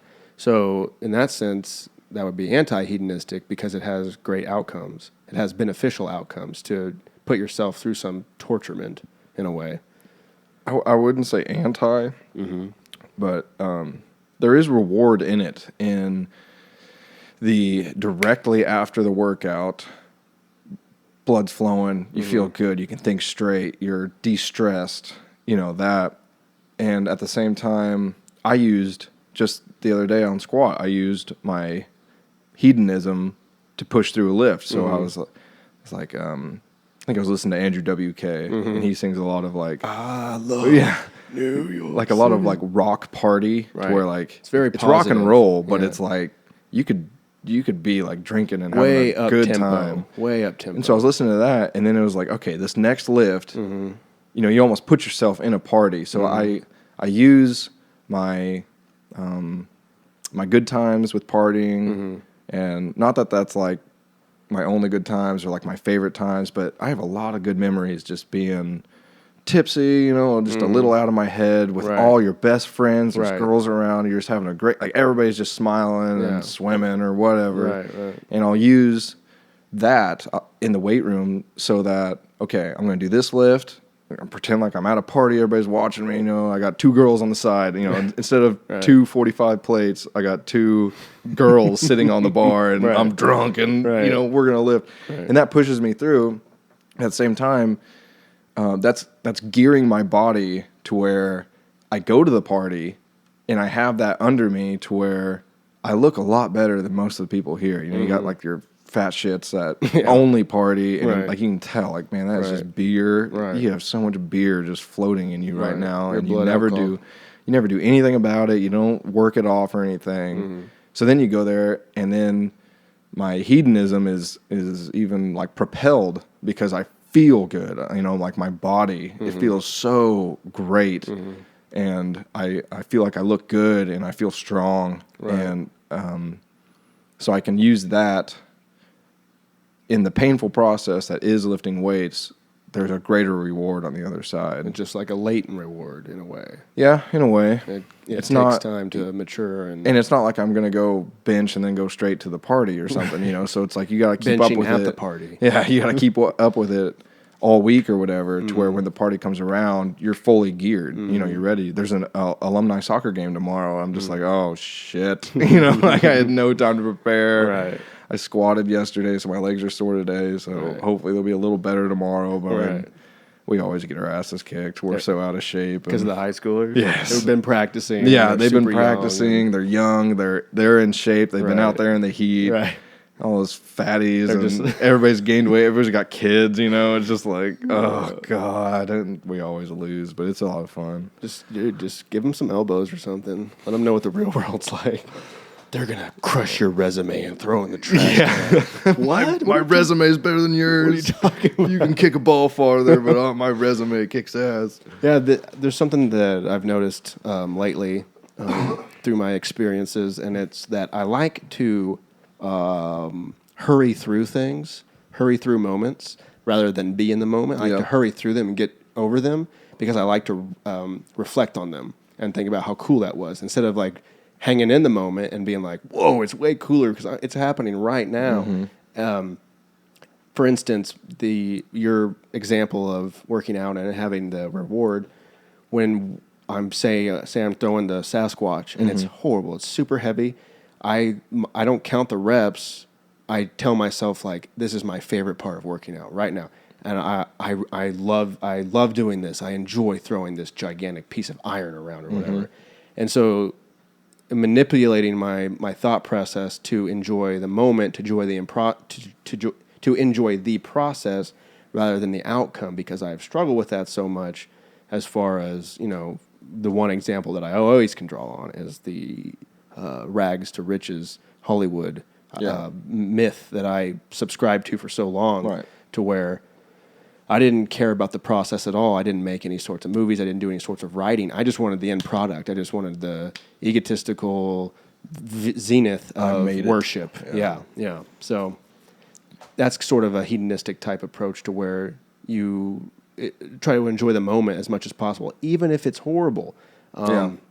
Allegedly, on my last camping trip, I might have ingested some hallucinogens, and I was all alone in the dark woods, scared to death. Because one, I'm tripping, and two, I'm in the dark freaking woods all by myself in the middle of nowhere. And, it took a while to, like, calm myself down. And I finally got to a point to where it was like, you're going to enjoy this. You're going to stay here. You're here physically and here mentally. You're going to be right here. Don't think about the beach. I closed my eyes a few times, tried to go away. I was like, no, open your eyes. You're in the dark. You're in the freaking woods. It's terrifying. You're right. Stay right here. And after coming to that conclusion and acceptance, it was an awesome night. I had a fire, the full moon, but it took some time to wrestle that emotion out of me and get to that point of acceptance, It's the same example that I get sick of is people like already looking for retirement. All right, I just started this, got a long way to go, and I just as soon 45, I'm going to be retired and blah blah, and then it's like I'll sacrifice this time to where I can retire early and then I'm done, and I just refuse to accept a thought process like that. And it's just like, what, I don't really, because I used to have the fame mindset too of like, if I don't become famous, then my life is shit. It took me a few years out of high school to kind of be like, okay, I don't think you are getting famous. Like, you're probably not going to do anything. Like, why do people, what we've struggled with starting podcasts, like, why do people want to hear it? What do people want from me that any other person, I'm just a regular dude. And obviously that's what all the famous people say is I'm just a person. I don't shit gold or anything, Like, I love the expression that, so-and-so doesn't think their shit stinks. I guarantee you the hottest chick you've ever met in your life can leave the bathroom and leave you gagging after she leaves, It's like, people aren't gods. They aren't, there's not a special gene or something that makes them famous. So there was a point where my head got so wrapped up in the sort of myths of people, of being great, whether that be a celebrity, whether that be some sort of genius, whether that be some sort of just ultra successful person, to where I would be so intimidated, I'd almost like just get myself to the point of where I quit. I'm not doing this anymore. If I can't be as good as Spielberg, why even try? And I finally came down to the mantra of, and I had this written in my journal, and it was a beautiful moment within inside me to where it was, they're only human. It's so simple, It was so profound to me at that moment to just condense everything down and just be like, they are only human. You can have the same effect on them, Colton. You can walk into the room with your chest puffed out, eye contact with everybody, use an extended vocabulary, be kind to everyone, and run the show, and they will think the same thing that you're kind of thinking about them, or they're going to respect you and want to work with you. Right. So as far as everyone being human, that's a great sort of idea to be implicated inside you, whether it's your boss that you can't stand up to, or a girl a super hot chick that you want to talk to. Only human. Yeah. Man, I had some. That's okay. Yeah, only human. Isn't it so interesting? So where did that conversation come from? We started hedonism. So here's my question. I had some questions, but I can't think of nihilism. Got it. Okay. So in my head, if you're a hedonist, as you say, doesn't that lead to nihilism in a way? Like automatically, once you start being pleasure-seeking in like almost like a self-centered type way, correct me where I'm wrong. No, go ahead. Then doesn't that just lead right into nihilism because you have no end game in the sense of when you die, it's darkness. So what matters? Like you said, why do people waste their time, waste their energy on trying to be remembered in a world that, say you get a monument that's forever, it never goes away. Boom, there goes the sun. Nope, it did go away. The sun's popping at one point, and the universe is supposedly collapsing at one point, so it's all gone. So my question, I guess, sorry to be all over the place, is one, do you subscribe to nihilistic ideas like that? And two, if you do, then what's the point of life? Why are we here? What are we doing? I think you could, because you started with you're a hedonist and then you're a nihilist. I would think it would go actually from nihilism to hedonism, because you realize that nothing matters and that everybody dies and there's no life after death in the sense of gaining this life back once you're dead. I mean, that's pretty much it. Like you said, there's a few that, as far as we know, whatever, come back. I don't really buy that, but you talking religions or no? I'm talking like people die and then 5 minutes later they're breathing again or whatever. Right. Or Gandalf. People drown and then they're underwater for like 20 minutes and they get brought up and revived. Right. Like, were they dead? Well, I guess it can go either way, because you could start with saying that nothing matters, so I'm just going to live it up. I don't care, whatever. And I think you could start with hedonism and I'm just going to enjoy myself and enjoy the time that I have, and kind of lead into, it doesn't really matter. I'm just having a good time. I like meeting people, sharing ideas, and, so I don't know. But you also look forward to death in a way. You like when we were talking about immortality, you were saying how, I think people should die. And at one point, if you live long enough, you're probably going to come to a point, like you said, where I'm ready to die. I'm accepted this. Let's get this on. All my friends are dead. All my family's dead. Or they're living off and living their own lives. And my grandkids, they're cute, but I don't see them. You're ready to go. I have no idea where that question just went. Well, I think with aging, I think you get to a point where you want to die. Shoot, I lost it. I lost mine too. My other question was, why do you think that humans, specifically Homo sapiens, need meaning to their life? Why is there a drive? I mean, is that just because we are conscious and we have an idea of who we are and what's going on, to at least a little bit, to where we can't deal with the idea that, no, we don't matter? In fact, this makes me think of a meme. There's like a little cartoon, and I had this beautiful, beautiful, like 8-foot woman. She had like flowing leaves coming off her. She was what I would say what Mother Ayahuasca would probably look like. And she wrapped up this person, this like boy, this like probably like a guy, gives him a hug. And the first comic strip, it was like, oh, humans, why are you, wrecking the planet and killing these species and doing all these things and whatnot? And she's like, we still love you, we love you. And then the next slide, the final slide was, but when you're gone, we won't miss you. And it was like, whoa, whoa. It hit me in a way to where like, whoa, okay. I thought I had some significance. I had some sort of meaning, but in the grand scheme of things like that, it seems like it robs us of our meaning. It robs us of our significance of existence, rendering all relationships and accomplishments to zero.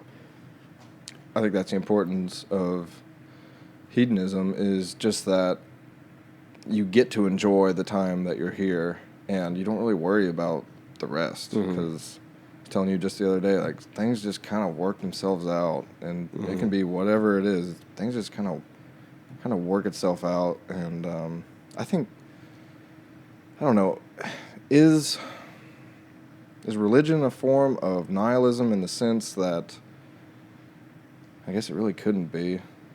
Finish your thought. I was just going to say, because, I mean, religion has hope involved with it. I don't really see much hope in nihilism, but I don't think there needs to be a lot of hope. I think there maybe needs to be faith. Acceptance. Faith and acceptance of let it be, let yourself die, and, like, things are going to be all right. And going back to where we were of why people would want to die, and it's the same, I hear it from young people, like mainly young people, like, man, why are you smoking? You're 20 years old and you're smoking a pack a day or whatever. Right. And they'll use the argument of like, yeah, well, I'll die earlier, but it's at the end of my life, and those years suck. It's like the ass end of your years. I don't really even I don't want to be alive. Right. So you're saying you agree with that?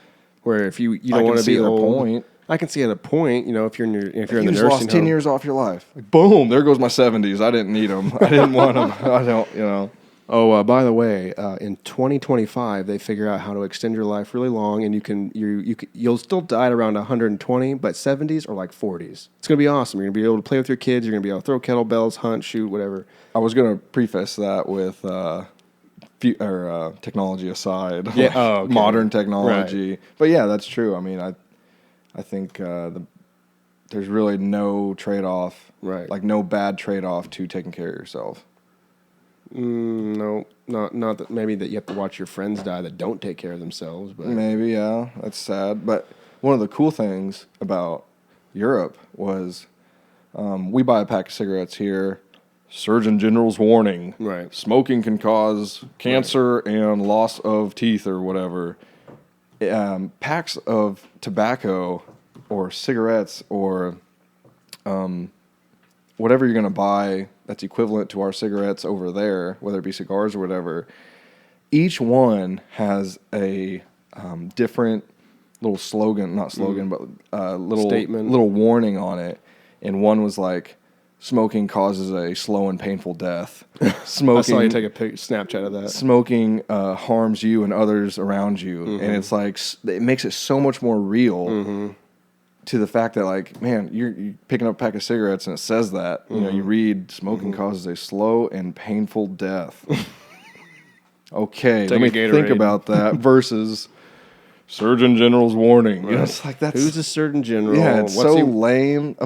We've been told it causes cancer. It says right there, causes cancer. Ooh, I don't have cancer yet. Versus you get these, like, stunning, like, vivid descriptions of what is going to happen to you if you continue to smoke. Isn't that the what they call it, the anti-truth ads, where they have like the guy with the hole in his neck, and he's like, I started smoking when I was 10, like that should wake you up, right? Yeah, I'd hope so. And then like, the dude with like no legs or something, he lost them because he was smoking, and it's just like, I mean, yeah, I'd say it should, but it seems like at least Europe takes it a step farther. It seems like America, they want us to smoke. They want us to be fat. And it's like Europe, it seems like they were trying, like, we really don't want you to do this. But obviously you can if you want. Yeah. You still have the option.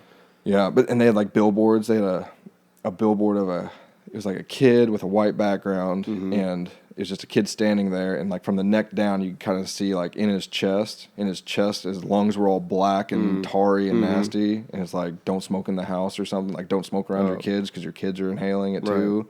And that was really powerful because like this 10-year-old kid just standing there, no choice. And his lungs were just black. It was just like, oh God, right. No choice in that. He's not addicted to cigarettes. He's not buying them. Well, he's gonna be. Well, yeah, if he's like that, for sure. Interesting dichotomies between Europe and America. I always make the reference that Europe's not going to Mars. You know, they're not. They don't have Google. They don't have San Francisco, where all the tech hub is. They don't have, you know, all of our advancements. So I always bring up the advancements. I don't know. The more I think about it, I don't know if that is a viable argument. A viable argument piece. You know, if I'm making a false connection there to where, if we didn't have all these rules, if we were like Europe and had all these rules, you know, no guns, and you had to put all these warnings on sugar and everything else, you know, we wouldn't be going to Mars. I mean, I don't know. The more I think about it, I think it's probably yes and no. Could we have some more warnings on some stuff, you know? Yeah. Could we get some more knowledge about sugar, good dieting, things like that? Good lifestyle. Could we maybe cut back on the 40 hours a week? It's not World War II anymore, you know. It's like, I think average American works like 48 hours a week. Yeah. Whenever other countries is like anything over 35 is overtime. Right. And we're averaging 48. Well, just think about, have you ever had overtime and just thought, man, this check is going to be huge? Oh, you get taxed like at 80%. You're taxed. You know? Yeah, it's just not worth it. I remember, where the hell was it? I think it was actually valet. Mm-hmm. One time there was like this girl that was sick on third shift. And so they asked somebody to stay over. Right. All right, whatever, you know. So I stayed over. Happened again. So like 3 nights in a row, I pulled like 16-hour shifts. Like super, right. I'd go home, sleep, wake up, do my shift, do her shift. And by the time it was all over, it was like what I normally would have been paid without taxes. I mean, I got literally like nothing over what a normal check would be without taxes. Right. Like, are you freaking kidding me? Right. In that sense, yeah, we've got to figure out something there. You know, I don't know. I've heard that the history behind the 40-hour work week was because of World War I or II, one of the two, being that they needed more hours, more workers to boost production of whatever tanks, you're building parachutes, you're building weapons. I don't know. But after the war was over, they just kind of kept those hours around. And everyone's like, well, we've made it this far. We'll just keep working. So there needs to be like an entire renovation of how we operate our careers, you know. We can work at home. You and I have talked about the digital nomad movement where you can live anywhere and work through the internet, you know. I used to work for a company in Chicago editing sports videos, you know, from Kansas. Mm-hmm. Got paid via the internet. So in that sense, I totally agree in regulation and, you know, the more knowledge that is passed around and the better that people are educated about taking care of themselves, you know, educated about the world around them is going to make my life a better place. It's going to make my world a better place, my life a better time while I'm here. Because there's smarter people out there than me that are going to figure out some awesome technological advancement that they never would have found if they were stuck at Long John Silver's for 48 hours a week and they got paid $250 an hour or whatever with tips, or, you know. So in that sense, there needs to be, and there probably will be, it's already begun in the political sector, you know, as far as crooked Hillary and crazy Trump. Mm-hmm. And nobody's for either one. I mean, and if you are, you're, I don't want to get political. Ill-informed? I mean, how do you even... I think you're... brainwashed? Yeah. I think you're in denial if you're for either one.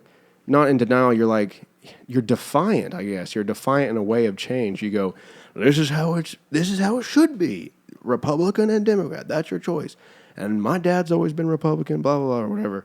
Instead of, you know, logically looking at it and being like, okay, here's the information that I have. Wow, this is a big sham. There's better choices out there. In fact, there's even better choices in democracy. We could do a republic. Maybe we can just make up an entirely different thing. Why are we going off old Greek men's ideas? Well, let's go with democracy, but let's just make it a little freaking easier. Mm-hmm. I mean, this is political, yes, but a little easier to vote. How about 18? You sign up, boom, you're done. Online. Yeah, you know, right. You have a ballot, you got Your candidates and you Yeah. write in, submit, done. Right. I wouldn't even mind keeping some representatives around to deal with things that I don't need to deal with. People still got to debate and talk and thing, but at the end of the day, we do all of our banking online. I've thought about this to where I do all my banking. I got online accounts. Like literally, there's no bank. There's not a building I can go to. Yeah. It is online. It's a website.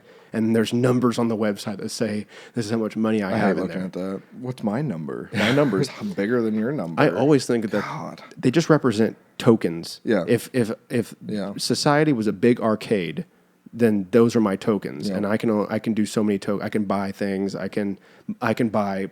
You can buy different things. You can buy material things, cars, houses, tools, technology, guns, whatever you're into. You can buy. You can also buy experiences.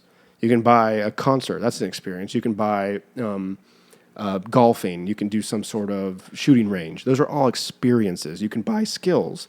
The way that you buy skills is you purchase someone's time that is expert in that skill, or you dedicate your time to learning that skill.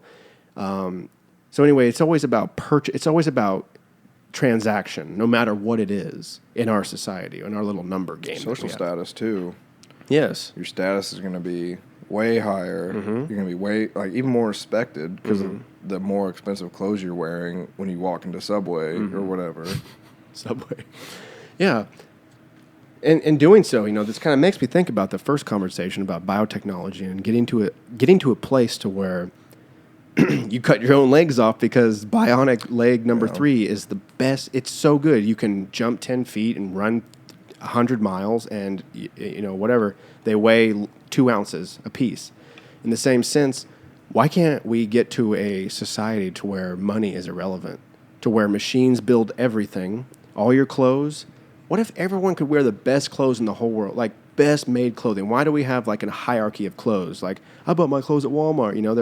They're not that great, right? They work, but they're not great. Mm-hmm. Versus like Under Armour. Like Under Armour is some of the best clothes around. Sponsor me. And then, why can't everyone wear the best clothes in the world? Or why can't everyone drive the most efficient car in the world? Well, shit, we can't even feed everybody yet. There was one time I asked my epidemiology teacher, what did I... it was about overpopulation. Yeah. And I said, are we overpopulated? Mm-hmm. Or is overpopulation... Because I think he said something like, what was it? Because there's 7 billion, probably 7.5 billion now. Yeah. I think he said like 9 or 10 billion, then we'd be overpopulated. I was like, oh, really? Don't we already have an overpopulation problem? He said, no, I don't think we have a population problem. We have a resource allocation problem. Mm-hmm. We have the resources. It's just getting them to where they need to go. Mm-hmm. We have food. We have shelter. We have, I don't think every society needs to be policed. Mm-hmm. And I think I'm not sure how... there's different ways to do it. Mm-hmm. I think this cop thing is ego-driven, and it's not working, obviously. Yeah, obviously. There's always a new video about some sort of cop violence, or over-dramatic. And I don't want to take anything away from cops because, I'm thinking of Stephen Harper right now. Stephen Harper's a good cat. But who's not scared, like literally scared when they're getting pulled over? I'm scared, man. Right. Like, I don't want to go and be locked up in a human zoo for 10 years, dude, it's scary. Yeah. And to protect and serve. To scare the shit out of you and ruin your life. Dude, scare. Yeah. Oh, man, it sucks. Mm-hmm. I don't think it needs to be that way. I think it should be. And another Europe thing, they had checkered style, their paint job on their cars were checkered style with like bright neon green and like a black or something. Mm-hmm. But it was specifically for if you need a cop or need an officer, you can see them really easily. Mm-hmm. I wonder how many cops we pass a day that are undercover. They're totally blacked out. Yeah. You don't know. Mm-hmm. There was a town Jacob and I were at on our Texas trip, and we were just stopping in there, and a cop was driving by, and it was like a black Charger, and the police decal on the side was like flat black. So it was like doubly blacked out. Yeah, it still said police, but it was, you could barely see it, Right. And that's just gross. They're trying to catch you in the act, versus actually being there for the people. Yeah, we're here to aid and help rather than... Yeah. And in Europe, too, drinking. You can drink anywhere you want. You can drink on the street. You can drink... a lot of the time, they don't even care if you drink on your lunch break. Go get a glass of wine or something. Right. Obviously, you're still responsible for your actions, but... that's the biggest one, is that we think we're free. Yeah. I can't walk up and down Joplin with a beer in my hand, or I'm going to go to jail. No. And I didn't do anything. Right. I did nothing. I was going to throw it away in the trash when I was done in the recycle bin. I wasn't doing anything. And I love that that's what their cops are for. Their cops are for if some shit goes down, they're going to step in. Until that, dude, you carry on. You haven't done anything wrong to me. I don't care what you're doing. Right. It's just like a beautiful way to live versus this fear and Yoda. Fear turns to hate. Yeah. And then you start hating cops. Yeah. And then you start shooting cops. Right. It's sad. Oh, then they up there, they say, oh, well, the population is out of control, Like, well, maybe this whole thing started from back here when you started painting your cars black. You've seen those cities that bring in tanks and like SWAT teams? SWAT teams and like fully autos. Okay, what are we going to do? We better gear up because look what you guys have. Yeah, right. You are here to protect us, yet you're throwing tear gas at us and all these things. And I know this whole situation is way more complicated than that. I mean, that's just kind of the surface thing. Is people are rioting. I've never been in a riot. I imagine it's probably pretty damn scary. Scary. I about said scarifying. That is a new word. Probably pretty damn scarifying. Scarifying. To be. I want a T-shirt. If anyone makes it this far in this podcast, I want a T-shirt that says scarifying. But every situation is so much more complicated than a podcast could especially political. Especially political. There's always so many caveats and so many other fingers in the game that influence this person, or a situation that forces you to do that. But you didn't really want to shut the water supply down to this town, but you had to because it's the best choice decision. And as as two leaders, I would say you and I are both leaders. We kind of get that in a way that you can't make everyone happy, and you can't make the best decision for everybody. You just kind of make the best decision that you think is at that moment. Problem is, our quote leaders are being bought. Yeah. We got the lobbyists we have to deal with, and kill lobbyists. Yeah, seriously, lobbying, dude. That should be outlawed. That should be like the anyway. Yeah, the sole fact that lobbyists even exist, or that they're. I remember disgusting. I took a political 101 class at Pitt, and the chick that was teaching it was in between getting her master's or something in politics, and then I remember her saying that I'm going to be a lobbyist, and then she lobbied for lobbyists in the classroom, and she said she even had a freaking PowerPoint that said like all the benefits and like, oh, look how much they make, and they make a retarded amount of money. Oh, I'm sure. But they sell their soul. Yeah. You're lobby. Have you ever seen the movie Thank You for Smoking? No. But oh my God. You always talk about it. It is such a good movie. It's written so well. It's got Scarface in it. It's from Batman. Al Pacino? No, sorry. Oh. I can't think of his... Harvey Dent. Harvey Dent. It's got Harvey Dent's character, Aaron Eckhart. He's the main guy, and it's all about lobbyists. And there's actually a group called like the Firearm Tobacco Firearm. I forget the actual thing. Let me look it up real quick, because it's a real thing.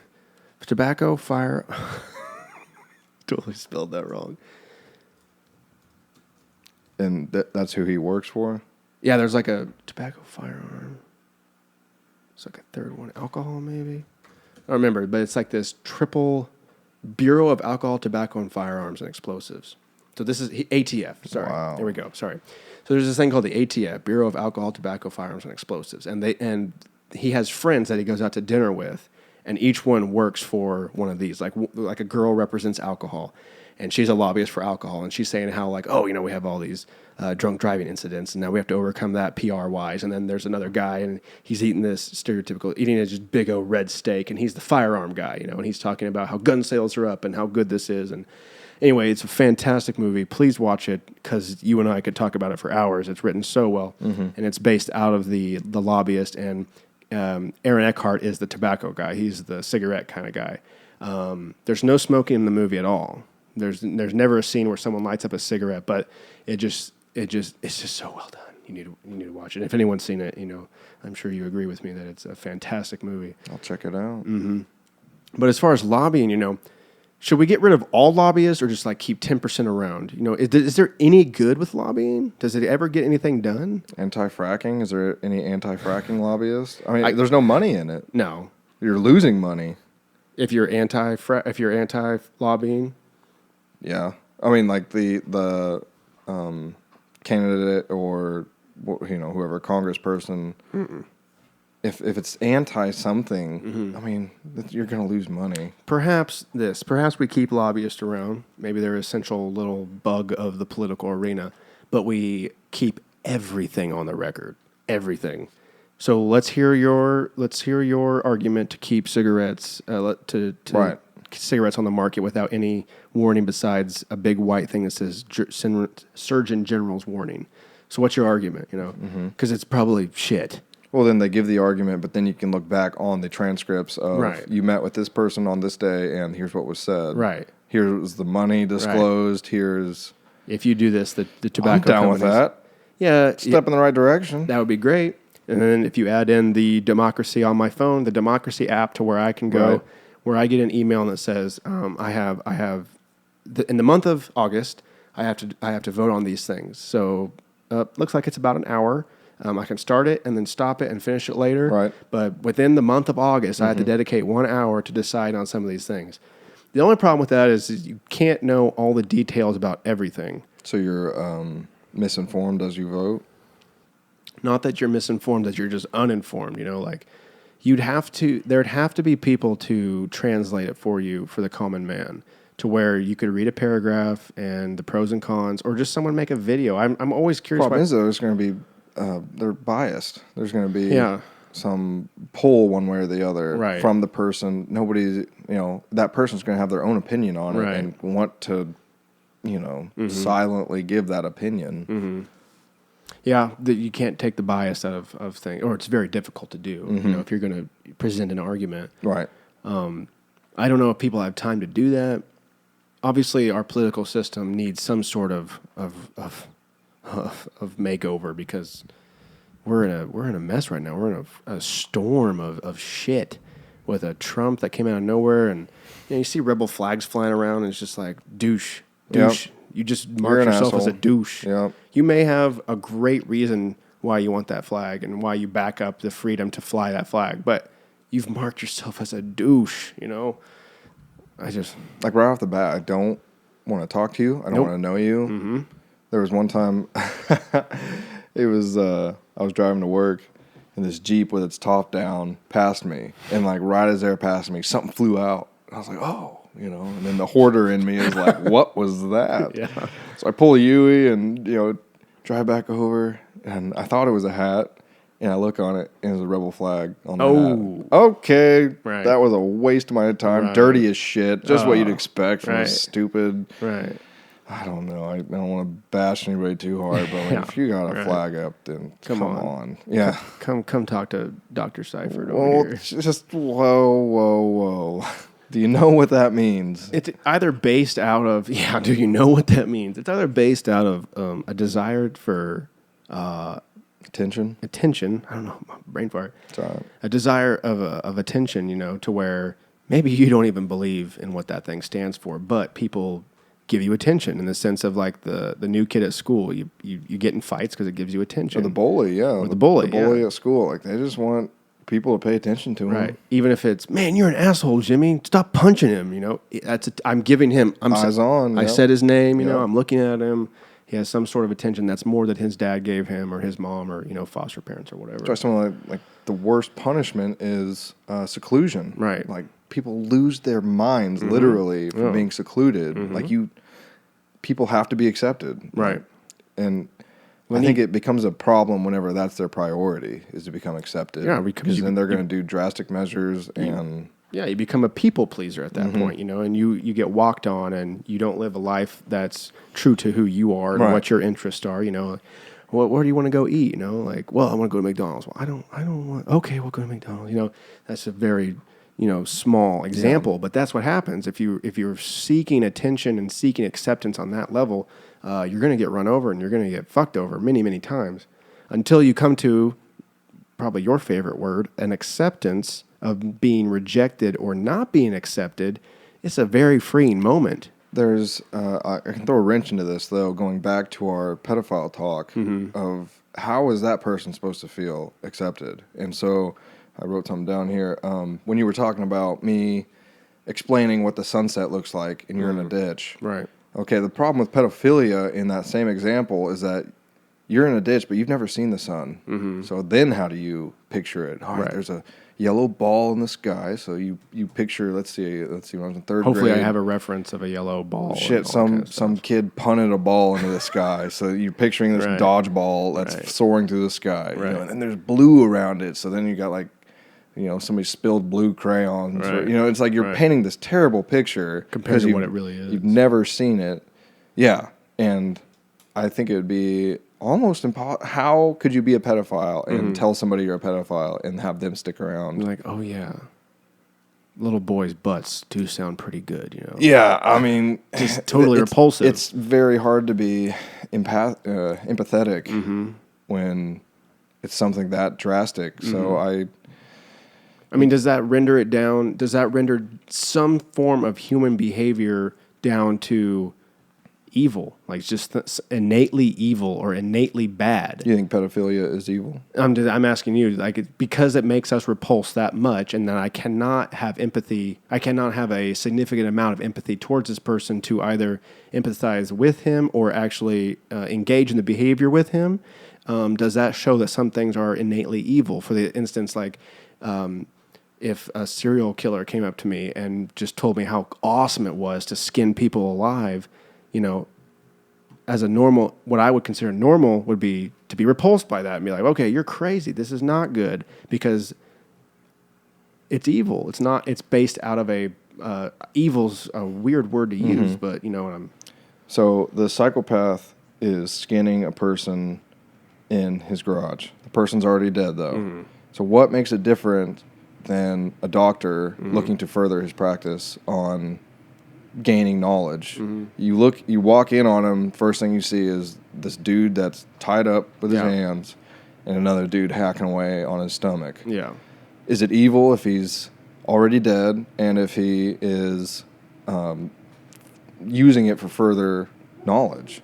Well, that's the key right there. If he's it's the purpose behind what you're doing. Right. It's the intention. So I think pedophiles, they don't want to lock a kid in a closet and keep him there and, barely feed him and touch, the worst Push the lotion in the basket. The worst stereotype you can imagine. Right. I don't think that's what they're after. That might be what they have to do to like get off or satisfy their pleasures.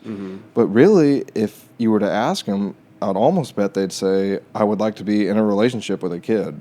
I'd want a kid to be around that I can have sex with. It's not realistic, but they would want, they'd want the kid to be happy in the relationship. They'd want people looking at their relationship and accept it rather than be this horrible person. Right.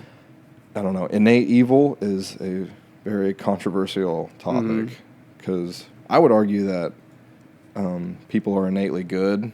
That's another big. Are we innately good? Are we innately neutral? Are we innately bad? Are we chimps or bonobos? So I think some people are just dealt a really shit hand sometimes. But looking at pedophilia as a sexual orientation, it's hard. Try not to like girls. Try not to like double take. When somebody's got their shirt low and it's walking by you, she's super hot. Like, easy. Yeah, right. It's tough, and I think it's the same with pedophiles. They just look at a certain kid or whatever, and they're just like drawn to it. That's not right. I still, I'm not condoning it, but at the same time, they're a person. I think they should be heard and listened to, and not have the fucking cops call on them if they confide in their confider. Right. Well, yeah, the idea of innate evil, I would say, was based out of a spiritual stance, and science doesn't really touch on spirituality. I remember my human sexuality psychology class, human sexuality partner, we had to give a presentation over pornography. In the last slide I had why you shouldn't engage in pornography. And one of the things that the reasons that you shouldn't is that it could be bad for your spirit. And I remember telling her that, and she said something along the lines of, like bad for your emotions. Like it wasn't even like she didn't even come with me to the spirit world. Right. Like there was no basis within like spiritual, physical, and all that. She just didn't even come there. And that's usually what science does. I just totally, there is no spirit, blah, blah, blah, blah. But the intention that lies behind the act probably would decide whether it's good or bad, evil or whatever. Old Testament could use that. The intention behind wiping out this entire tribe was good. That's hard for me to grasp, but that seems like the only way that something like that could work out like that. The intention of your example of loving a woman or loving a child the same way that you would love a woman, that the intention behind that is you just want to love. You want Right. to love and you want to be loved. Be accepted. Right. There's not like a egotistical type of what you used the word earlier, I can't think of it. Possessive type. I want to possess 10 kids or whatever in a room and use them to get off or whatever. So it's the intention behind the behavior and the action. Yeah. But then even then, a lot of times the action and behavior and the intention are extremely ambiguous. And in the quantum world have many outcomes. True. Depending We're on very, I think you used the word dichotomous. We like it one way or the other. Yeah, is black he or a white. pedophile or is he not? Are you Right. gay or are you not? Republican or Democrat. Yeah, which one are you? Because you can't be both. You got to Nope. be one or the other. Yeah. Which we learned in sexuality. That sexuality is a spectrum. Right. It's not a yes or a no. It's not an on off. It's a where do you lie on the spectrum. And if you're here today, you might not be there tomorrow. Right. You're going to be in a different mindset. Every 7 years, you're an entirely physically new person. Every cell has died, and a new one has. Yeah, right. So it's hard. Yeah, life is hard.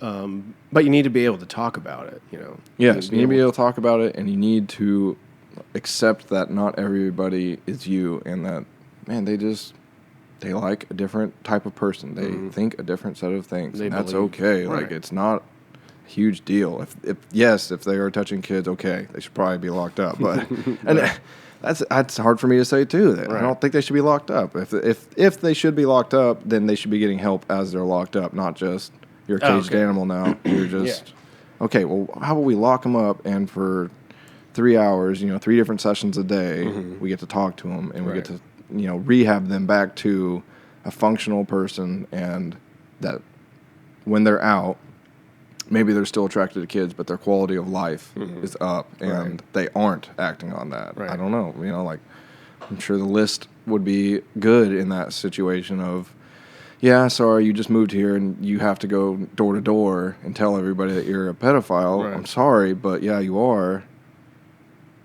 But at least, I don't know, I'd hope something happened in your time of, quote, punishment that bettered you into where you're not going to do that now. Into where maybe, like, you got to the point, like, okay, well, I'm gay and I like guys and I can deal with an adult guy. Right. And, and then hopefully he'll be your point of strength rather than going at it alone, jerking off in your room to kid porn or whatever, you know, because that can't be healthy. Yeah, you don't think it would be. I think that draws upon the conclusion that of the intention not only of the individual but the institution, and then the intention or the spirit behind the society itself. You've been talking about how Europe is based and how it operates in these different ways versus how America is run. The institution of prisons, the idea that okay, you did something bad, right? We're going to put you in this human zoo and lock the door for this amount of time. What good does that do to isolate you from society? And, I guess some prisons have libraries, and I guess some prisons offer college degrees and whatnot, so you can do something with your life. But like you just said, there is not much help. There's not much state help. There's not much privately funded help. It's just we keep them in the cage. We get tax write-offs because we have to feed them, clothe them, wash them, have them play basketball or whatever. And, you know, the intention behind keeping someone in a cage because they did something bad, the outcome is not that they're better off. Usually it's they're worse. They're a felon now. They can't get a job. Oh, they have to sell drugs. They have to sell drugs that shouldn't be illegal in the first place. Yeah, go to the drug example of nonviolent crimes. So you're driving down the road, you're going to go to this awesome party, and you have a pound of weed in your car, and all of a sudden you get pulled over. Right. Pound of weed, you know, like you were going to go party and have a good time with your friends. You weren't going to hurt a thing. You're 19 years old or whatever. Yeah. Okay, now you got 25 years. Yeah. You think you're going to come out on that? Like, no. Your punishment is time. Right. You have a certain amount of life on this earth, and since you broke our rules. This is weed. I mean, you had a plant. Right. You had something that grows out of the ground. Hard to wrap my head around this one, but we're going to go ahead and make that one illegal. And since you had enough of it, you are now a felon. Right. You're going to go in with the baddest gangbangers we have that actually kill people or beat the shit out of, you know, your bank teller because, you know, whatever. Yeah. And strangled their baby to death. Or you're in the same room heinous. as them.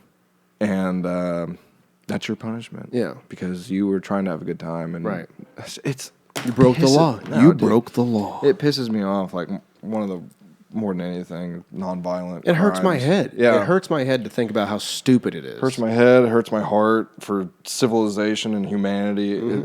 It's just gross. It's disgusting. It's gross. I think what's even worse is that there's multiple examples of that. You know, the weed one is an easy one to go to. You know, we're supporters of psychedelics and marijuana reform and whatnot. But there's also all these other things that just don't make sense, especially within the American society. The most profound, the most advanced civilization on the planet Earth. That's what I would describe this area as. But slowly, there's these little, tiny little quirks in our society are dragging us down and putting us back. You know, one being the illegalization of a plant, of one plant. So, to come all the way around, the intention of the individual and the intention of the institution, and then the spirit behind the society. What is it, and what is its accomplishment? Furthermore, how do you change it if it's not good, if it's not beneficial to the people of the society of that time? Plus, what we're dealing with today in our society is we are influencing future generations more than any other human civilization that ever existed. The Egyptians, whatever they did, they built some pyramids. That's all that remains. That's what influences us. I guess some hieroglyphics and scientific advancements. But as far as I'm more touching on climate change, everything that we're doing, all the fossil fuels that we're burning and fracking and all the bullshit, that's affecting my grandkids right now. 20, 30, 40, 50, 100 years from now. We have to deal with the implications of affecting the future more than any other society of all time. So if you have a society that's just barreling down as this gigantic oil-filled beast that doesn't give a shit about anything, how do you stop that? Or how do you heal that, I guess? How would you heal a world like that? And a scary thought that I sometimes have is, back in the day, it's hard to even make an example of climate change back in the day. Because, okay, they're not burning tires. Tires weren't a thing, or whatever. Right. But what are we doing now that we're not looking at that is, like maybe we don't have the technology for it or something. But if we stop doing this, we're going to add like 1 billion years onto our Earth or whatever. Right. So that's kind of a scary thought for me is like, what are we not looking at that's, like maybe if we didn't know the implications of fracking and all of a sudden it's like, frack away. It's hugely beneficial. Right. But nobody bothered to see what it was doing. Right. It's really scary. On a long enough timeline, Yeah. Yes. Yeah. One of the scary thoughts I've been having lately, and it's weird because I don't know if this happens to you, but like I'll be at work talking to a table and I'm like, how do you want your steak cooked? And then this thought will come up in my head and I almost like, medium rare? Okay. I kind of come back to reality. And the one lately is that extinction of the human race is a real possible thing. Yeah. It's not like, oh, that'll never happen. I think we're about ready to lose bananas. In like a few years, bananas might be totally eradicated. Yeah. Guys, I like bananas. I like bananas. Damn it. Save the bananas. When we have the presidential debates, can someone bring that up? Yeah, Like, yeah. What are you going to do about the banana crisis? Because I don't want to go without bananas my whole life. Those are awesome. Bananas? I got Fruit of the Loom on my plan. Yeah, right. I support it. It's like the same equivalent. Yeah. Like, it's sad. That's basically what they're saying, though. God. Yeah. I think that is a disturbing thought that there has been so many extinctions of certain species. And it's just like, it doesn't really affect me. It's like, Kelsey and I were at the Aquarium of the Pacific in Long Beach when we were out in California this last summer. And it's a fantastic aquarium. If you're in the area, please go. Please support those sorts of things. They do lots of aquatic research, a lot of marine type advancements. They also cage up animals. Well, we'll get there. Okay. We'll talk about that. Someone write that down. The caging up of animals, because I have an issue with the whole SeaWorld boycotting thing. Okay, yeah. So it's a beautiful, beautiful establishment. You can go through it, enjoy all these critters, learn all sorts of things. It's great for kids. But at the very end, there's this exhibit, and it's just basically the environmental exhibit, and it shows human evolution, kind of our very, very first ancestors, where we lived, where we came from, all the way up to Homo sapien, to where we are now, present day. The very last TV screen, the very last projector screen is shot beautifully in 4K. I'm sorry to say this, but shot just spectacularly. It's beautiful footage of the rainforest just burning to a crisp, and just miles and miles of devastation, and the ocean just littered with trash and debris and all these things. And I mean, I literally just started to tear up. Just the fact that's going on right now. What's that trash circle in the ocean? Yeah, I don't see know it from space. Yeah, I don't know what it's called, but I know what you're talking about. It's that freaking. God. It's just in a vortex of shit. Yeah. Yeah. That's not on my news. My news is Kim Kardashian is doing another episode of whatever. Like, if you watch network TV, then we have nothing to talk about. You probably have a rebel flag in the back. We have nothing to talk about. No. There's like certain markers. You're not supposed to stereotype, but stereotyping is beneficial because it cuts down on the amount of energy that you need to know someone. And one of the things that I do is definitely that is, if you mention any sort of reality TV or network TV, it's just kind of, did you see one rung down? Wow. I just go, whoa, one rung down on you. No offense.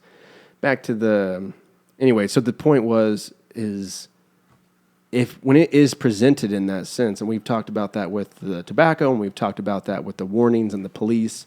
When it's presented in that way, it is much more powerful, and it's like immediately like, what do I got to do to stop this? Like, just never buy styrofoam again, or like, just tell me what I got to do, because I don't want this to happen.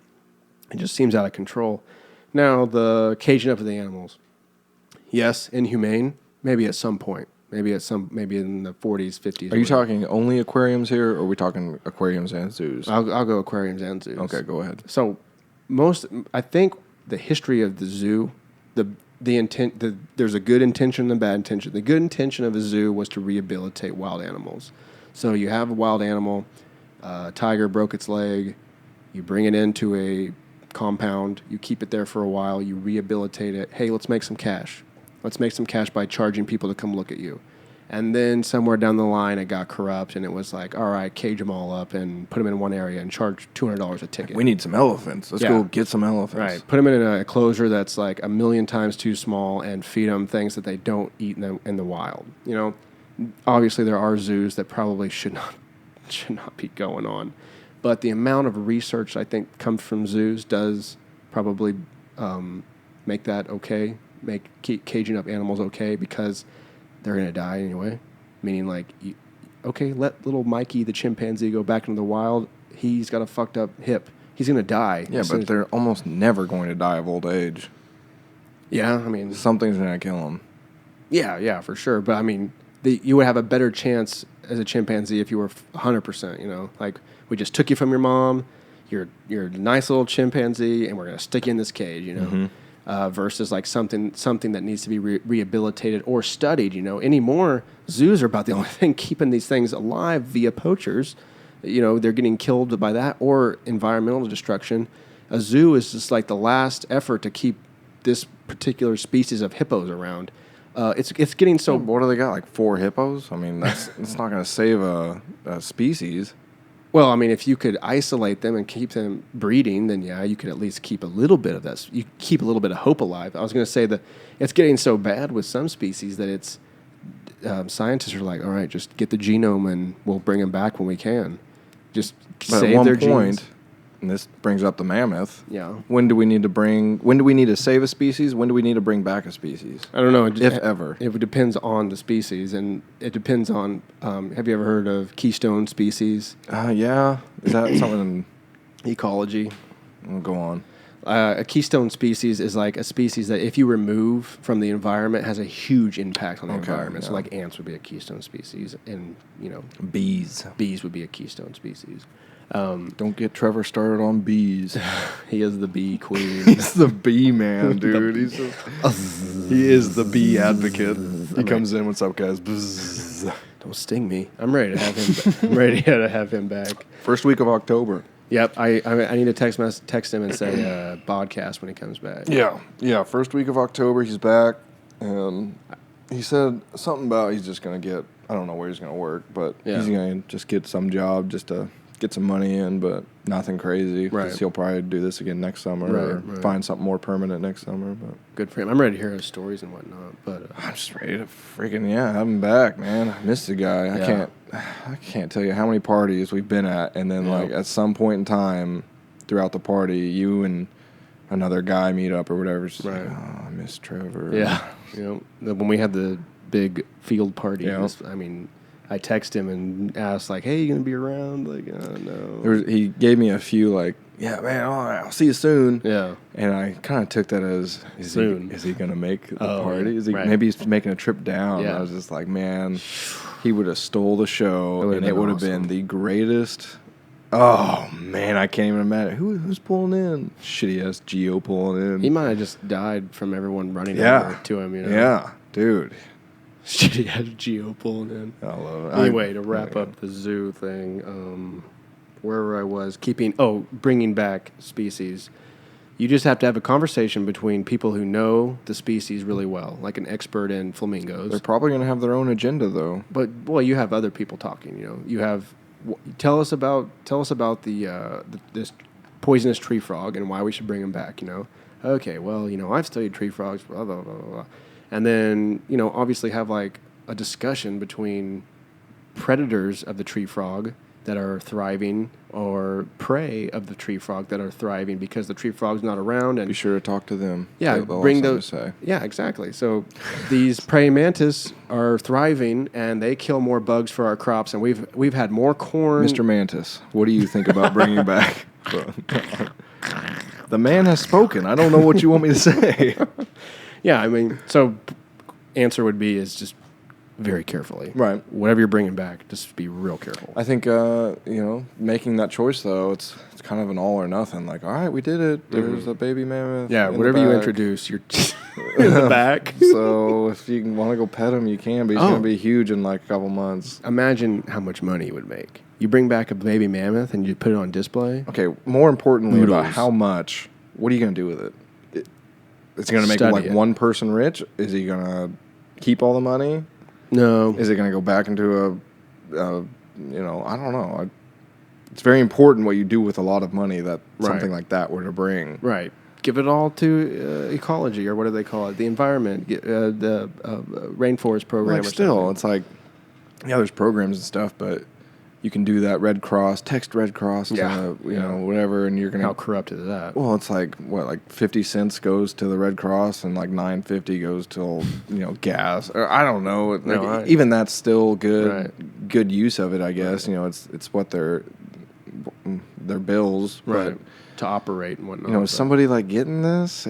Where's this going? Mm-hmm. So like, I don't know. That's why some people would rather just give $10 to a bum on the street and help him out rather than go through the political process. Your $10 going through the political shit show that wherever it's going to end up, it's going to be scattered and be in the wrong hands and not a cup of water in that kid in Africa. The typical stereotype of what you hope you're helping or whatever. Right. I have adopted this guy. I think of Sam Kinnison's joke about the kid in Africa. Have you ever heard it? I don't know, probably. Where the guy that has the cup of water and this little black kid that just looks completely famished. Don't give him the water until we're done shooting. Like he's got to look really thirsty. But and then he bashes on the people of Africa. Like, maybe you should move to where the food is. You live in a desert.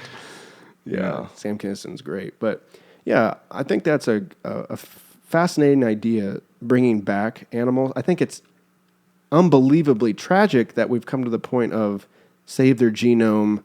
We can't save their species. I think it's the white rhino. I think the white rhino's on its way out. Or one of the rhinos is just... I think they have like guards, African guards that guard the rhino. But they're not breeding. They're not breeding very well. And that's crazy. It's just kind of like a matter of time before, boom, they're gone. So when should we step in? When we know what we're doing, I guess. Why save them? Why save them? Yeah. If they should be extinct, then let them go extinct. Maybe because they didn't go extinct like in a natural way, like it was human driven. Maybe it's like a human guilt thing, where it's like, oh, they are literally being extinct because of human interaction. I guess it's whenever it's a human's fault. That's whenever we need to save them. Possibly, I would go back to the Keystone movement. Like, how much of an impact do they have within the globe? Yeah. Maybe you could also do this. This is what fascinates me, and this is one of the reasons why I am a bio major, is because maybe you say, fuck the white rhino. Let's make a synthetic rhino that shits super high nitrogen that can populate the savanna with new plants, taking the genome of the white rhino, enhancing it to the blue rhino. Is that an argument that we are God? It's along the lines of demigod-like.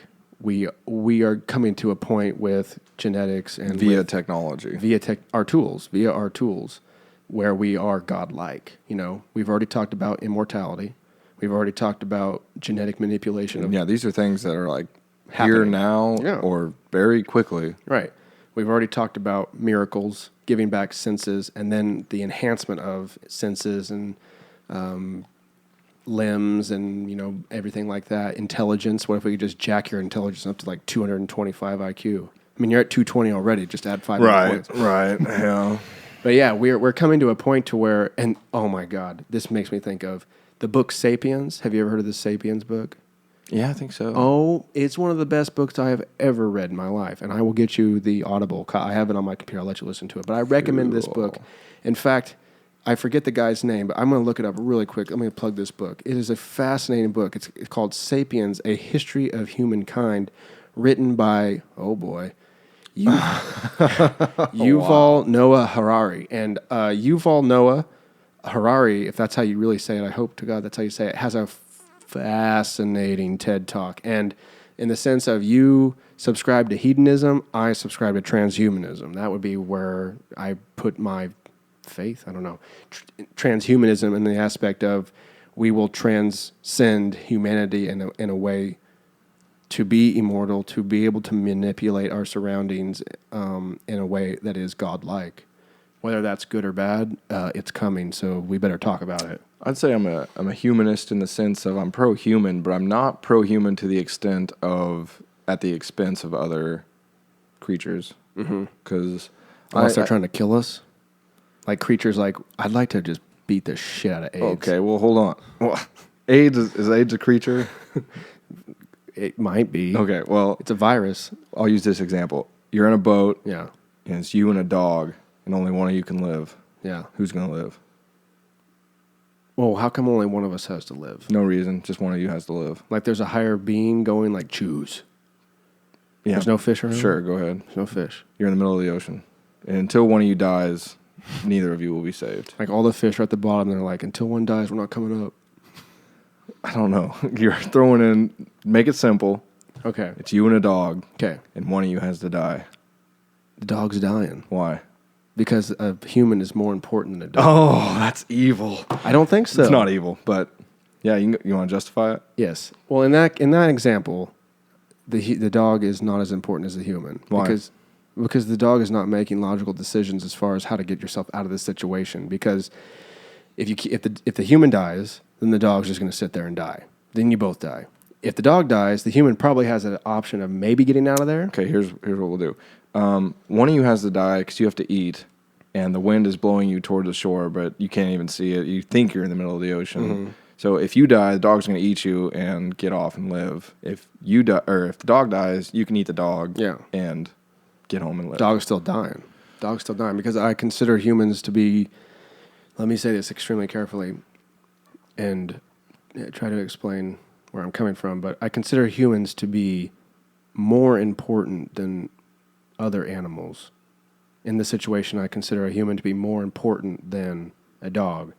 Now, that's in that situation, and that's leaving out the other idea of there's 7 billion of us, and there's only like 5 more rhinos left, like, so why couldn't we wipe out 100,000 people and save these rhinos? Well, because those 100,000 people are just like me. They have dreams, and they have hopes, and they have a father and a mother, and all sorts of things. So who am I to say, yeah, get rid of these guys? Why not get rid of me? And personally, like, why don't I start with myself? So I would say you're a true humanist in the sense that you value human life over any other form of life. I value human life over any other form of life for one reason, and that is based out of transhumanity, that we are the only species that I can think of that can either take an asteroid and project it from hitting Earth, save Earth from a catastrophe. We are the catastrophe. I just thought that when I said that. Go ahead. We can prevent some sort of catastrophe such as that, and I have faith that we will come to a point of a godlike being to where we could right our wrongs in a lot of ways. Okay, kill the dog, but there's actually a resurrection center on this island, and I can take the dog's body and resurrect it. In that example. Okay. I'm just trying to justify this. You put it on the table. I haven't really given much thought to this, and just a moral thought. I will admit that it feels very weird to say that humans are more important than other animals, but I think the only difference in this example is it's a life or death, and so I would do the same thing. I'd kill the dog. Yeah. In the sense that I don't know, like even if I'm driving down the road and a raccoon is crossing the road, I'm not gonna wreck my car for this raccoon, but I'm gonna do almost like in my power, I'm gonna try to not hit this thing. Right. Whenever a lot of people score, boom, Right. So that's and you life. would wreck your car for a human, Yeah, that's true. That's a good way to put it. If a human walked down the road, you'd ditch it is. Right. But I like to view all life as equal, and that sounds pretty hippie-ish and everything, but I wouldn't really feel too bad about cutting down a tree in a way. If I'm going to use it, I don't really want to do it for fun, but if I'm going to use the tree. But yeah, with the dog example, it's just like, man, that's survival of the fittest. Even if the dog's fighting back, I'm going to fight the dog till the death if one of us has to go. But if at all I can, then I'm going to try to get the dog and me to safety, Sure. which, like, you made a good point of, you're the one thinking, how do I do this? How am I going to get out of here? The dog is just reacting. Right. As far as we know. We are brothers. Yes, as far as we know. Yeah, and then I would say I have faith in the advancements that we have coming down the road, that we could right some of these wrongs. I had a point where you were talking about dog. The hierarchy. The meme. Have you seen the meme where it has a pyramid scheme, and then man is at the top, and there's all these animals below, and it says ego, and then the next one is a circle, and the man is just in the corner, and there's all these animals, and it says eco. Have you ever seen that? Mm-mm. Kat Von D tweeted it a while back, and in that sense, yes, I do think that Homo sapiens, man, is part of the natural world. We are animals. Right. We are in this hierarchy with all the other, we're just a piece of it. We've separated ourselves quite a bit, but we're still a piece of it. Our cousins are bonobos, chimpanzees, gorillas. We're primates. Cousins, not ancestors. Not ancestors, cousins. We share a common ancestor with those guys. And if you go far enough back, we would all be that common ancestor. But, I digress. The sense of humans are the only ones that have a godlike characteristic, and not God and Yahweh or Siddhartha or anything like that, which wasn't a god, but I couldn't think of any cool names to say. But in the sense of the Zeus type character god, where I'm up in the clouds. Because he's a dude. Because we picture God as a man. Yes, that's not what I'm getting at. Not a dog. Not a dog. But yes. then Hindus worship cows. Yeah, I was getting more at the sense of a god is an authoritative figure. I think humans are the only sort of animal that has an authoritative attitude or an authority over its surroundings to a point. There's no way to argue that God is all good then. I mean, I guess if you're using like the God, then you can say God is all love. Yeah. But us being gods, we cannot say that we are all love. We can't say that until we become gods. I feel like we're like some demigod in a way. See. We have the most godlike characteristics. Chimpanzees, they can do math. Next in line. Caesar. Yeah, dude. Yeah, but they're throwing crap. They're very animalistic, just like almost everything else, minus octopus. That's a totally different story.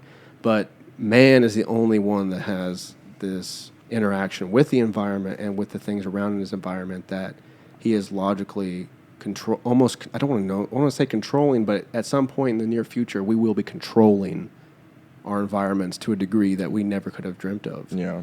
Take steps one way or the other for whatever outcome we want. Whenever I would argue 99% of all other animals or form of life is simply reacting and not deciding. Just running purely off a basis genetic code to where instinctual, the number one drive is to reproduce and find food and whatnot. Right. Like, which one is contemplating the universe? They don't look at their food bowl and think like, oh, I could eat now. I'd probably be there for later. I think it's just like they see, react. Right. Maybe they're not hungry. They're going to see it, react, and walk away. Right. Maybe they're starving. They're going to see it, sprint over. They're going to attack anything in its way because they want that food. Right. Regardless, they're just reacting to what has been presented to them. The thing that I think of, I think two things when you say that. One, I question the weirdness, the mystery of they're made up of the exact same things we're made up of, ATGC, proteins. They're exactly like us. That's why we can dissect a cat for knowing further about humans or the mammal body. Right. Even the weird ones like octopus, ATCG. If you go in its genetic code, it's there. And all life is based off that code. That is weird to me. Yet humans have separated themselves, or something has separated humans. If you're an alien guy, aliens came down and banged a primate back in the day. But something or someone has separated Homo sapien to be in this weird authoritative state, At least that's where we find ourselves now, to where we have a humongous prefrontal cortex, to where we are logistically thinking about the world. We are contemplating numbers and measurements and theorizing, unimaginable things. The imagination, I don't know if Ace has an imagination, but an imagination that you have or that I have surpasses all animals to where we can go into the future. We almost have like a matrix in our head to where I had this thought when we were at the OK Bar. We were playing pool one night. You were with Remy. There was like three couples. There was like you, Remy, Dylan, Michaela, me, Kelsey, and there was like one more. I can't remember. But there was these 3 or 4 couples, and I just remember thinking that this architecture is out of someone's mind. Like this existed in someone's mind before it came out into the real world. So I'm kind of exploring someone's mind before it was manifested into reality. And then I thought, well, whose mind am I in when I'm in the woods? Like, where did that come from? What sort of reality did that come from? Why would you say it's been manifested out of somebody else's mind? Because like architecture, you draw the blueprints, and so someone probably was like picturing what this building was going to look like. I don't know if it was meant to be a bar or what, but whenever it was being built, this person was imagining, he was picturing, designing this building before it was manifested in reality. So he saw it, and it came from his mind, and then he put it into progress, and a company built it, and now we're in it. We're in this particular building, which was the OK Bar. So I was just tripping out to the thought of this used to be this was like the creation of someone's mind. I took it as like somebody saw 4 couples and... Oh, sorry. I see what you're saying. No, yeah. Right. So then when you find yourself in the woods or the jungle or the desert, like, whose mind are you in? And, you know, I rendered it out, I guess you're in God's mind, you know, because if he created it, then that's where you are. But, yes, humans are the only ones that have some sort of authoritative stance on the natural environment and the creatures that you find in the natural environment. Does that mean that we should do what we're doing? Fracking, wiping out huge amounts of vast... I think it means doubly we shouldn't be doing what you're doing. Because, yes. like, okay, you're doing it, right, and you also know that you're not supposed to be doing it. Right. So, like, it's like a double whammy. Like, you should... What are you doing? Yeah, right. That's the old Peter Parker, Uncle Ben, you know, with great power comes great responsibility. Right. Before the aliens banged that primate, they were like, with great power comes great responsibility. Like, all right, he understood. She understood. Let's go. Just hit me with poop. just, yeah. So the ending statement on that whole thing would be that, yes, kill the dog. Yes, humans are more important than other life at this moment, but we have a responsibility to take care and look after other life. You know, if it comes down to a one-on-one, you know, life survival, well, that's a different story. But in the sense of being a overwatcher or a caretaker of this earth, of our home, you can't go to Mars, you can't go anywhere else. This is it, you know. That's some justification for some people, though, of like, fuck the Earth. We're leaving, so let's just... Going to heaven. Who cares? Well, going to space. Yeah. I'm right now, 23, I'm good with staying on Earth my whole life. Right. Here till death. Dying. I'm good with that. I don't need to go to space, but we'll see what happens. But and if they find like a planet full of just naked chicks that don't age, I'm gone, dude. I don't think they will. Honey, I have to go exploring. But, I mean, how far are we away from, like, Virgin Airlines having a space shuttle? And, of course, it's going to be like $30,000 a ticket. But that's going to eventually work its way down to where it's like, oh, we're going to the moon for next week. Yeah. And, you know, whatever. It's a day trip or whatever. I don't know how long it takes to get there. But then you can suit up and they have, like, hotels to where you can come in and it's air sealed or whatever, and artificial air is being pumped in, and it's like the same idea as like a resort. Got low gravity, and it's like the same idea with like a resort in a third world country. Like you can go to like not that Mexico's a third world, but there's like rough parts of Mexico. And you can go to some nice 5-star resorts where you ain't going to see any cartel. You're not going to be in any danger. It's very westernized, and that same idea. You know, I'm going to Mars. You just go to the resort. You know, it's totally... Mars is like a 3-month trip. Yeah, but barring technological advancements to where, oh, hey, we got teleporters now. Still crazy, man. Still crazy. Some people are willing to sign up to take 3 months in a spaceship. Not exaggerating, a spaceship. Right. And go to a rock, a pretty big rock, not as big as ours. A sterile rock, as far as we know. It's totally sterile. Big rock, and... You take your helmet off, you're dead. And have little inflatable bungalows that you can stay in. Like, don't fuck up. You fuck up one time, dead. That's incredible. Yeah. I applaud those people, but I also would like a psych evaluation to make sure they're all there, because... You ever thought about that? What? Just going into that sort of field to astronautical, if that's even a word, scarifying, astronautical psychology or astronaut until right psychoanalysis. No, but I mean,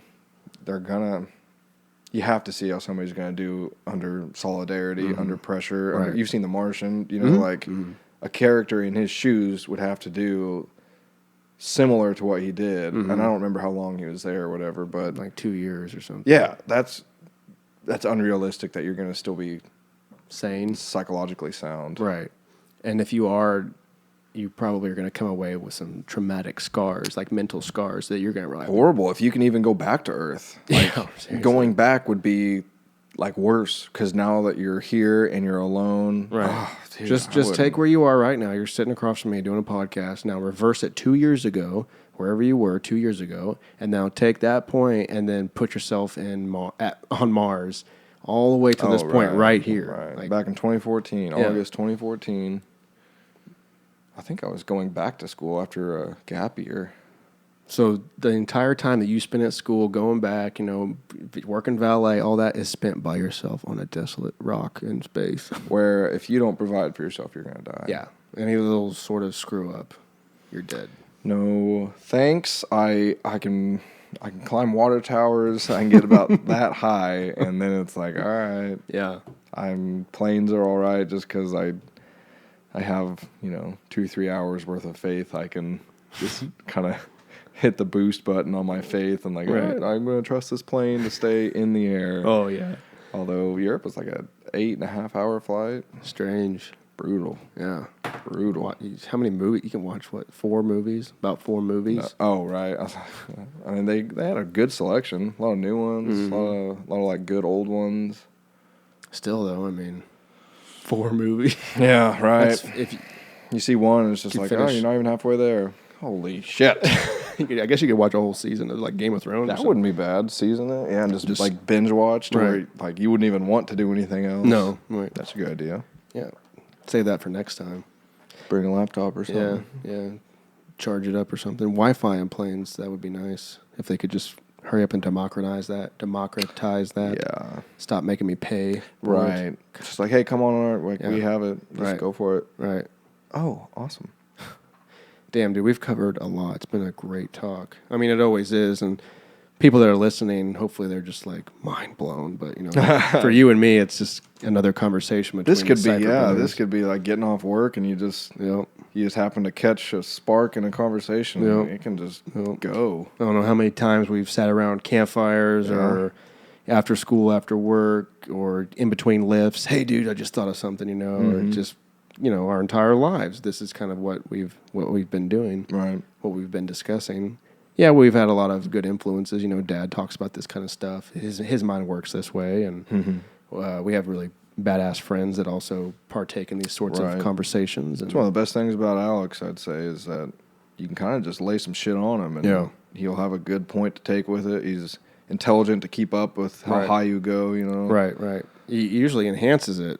Yeah, or throw in another little factor that's like, oh, jeez, I didn't even think of that. Yeah, totally accepting on all levels. Right. He's not going to... I told him I'm a pedophile, and he took it really well. After this podcast, I'm going to call the authorities. Yeah, I'm going to do the right thing, because I'm a moral human. Yeah.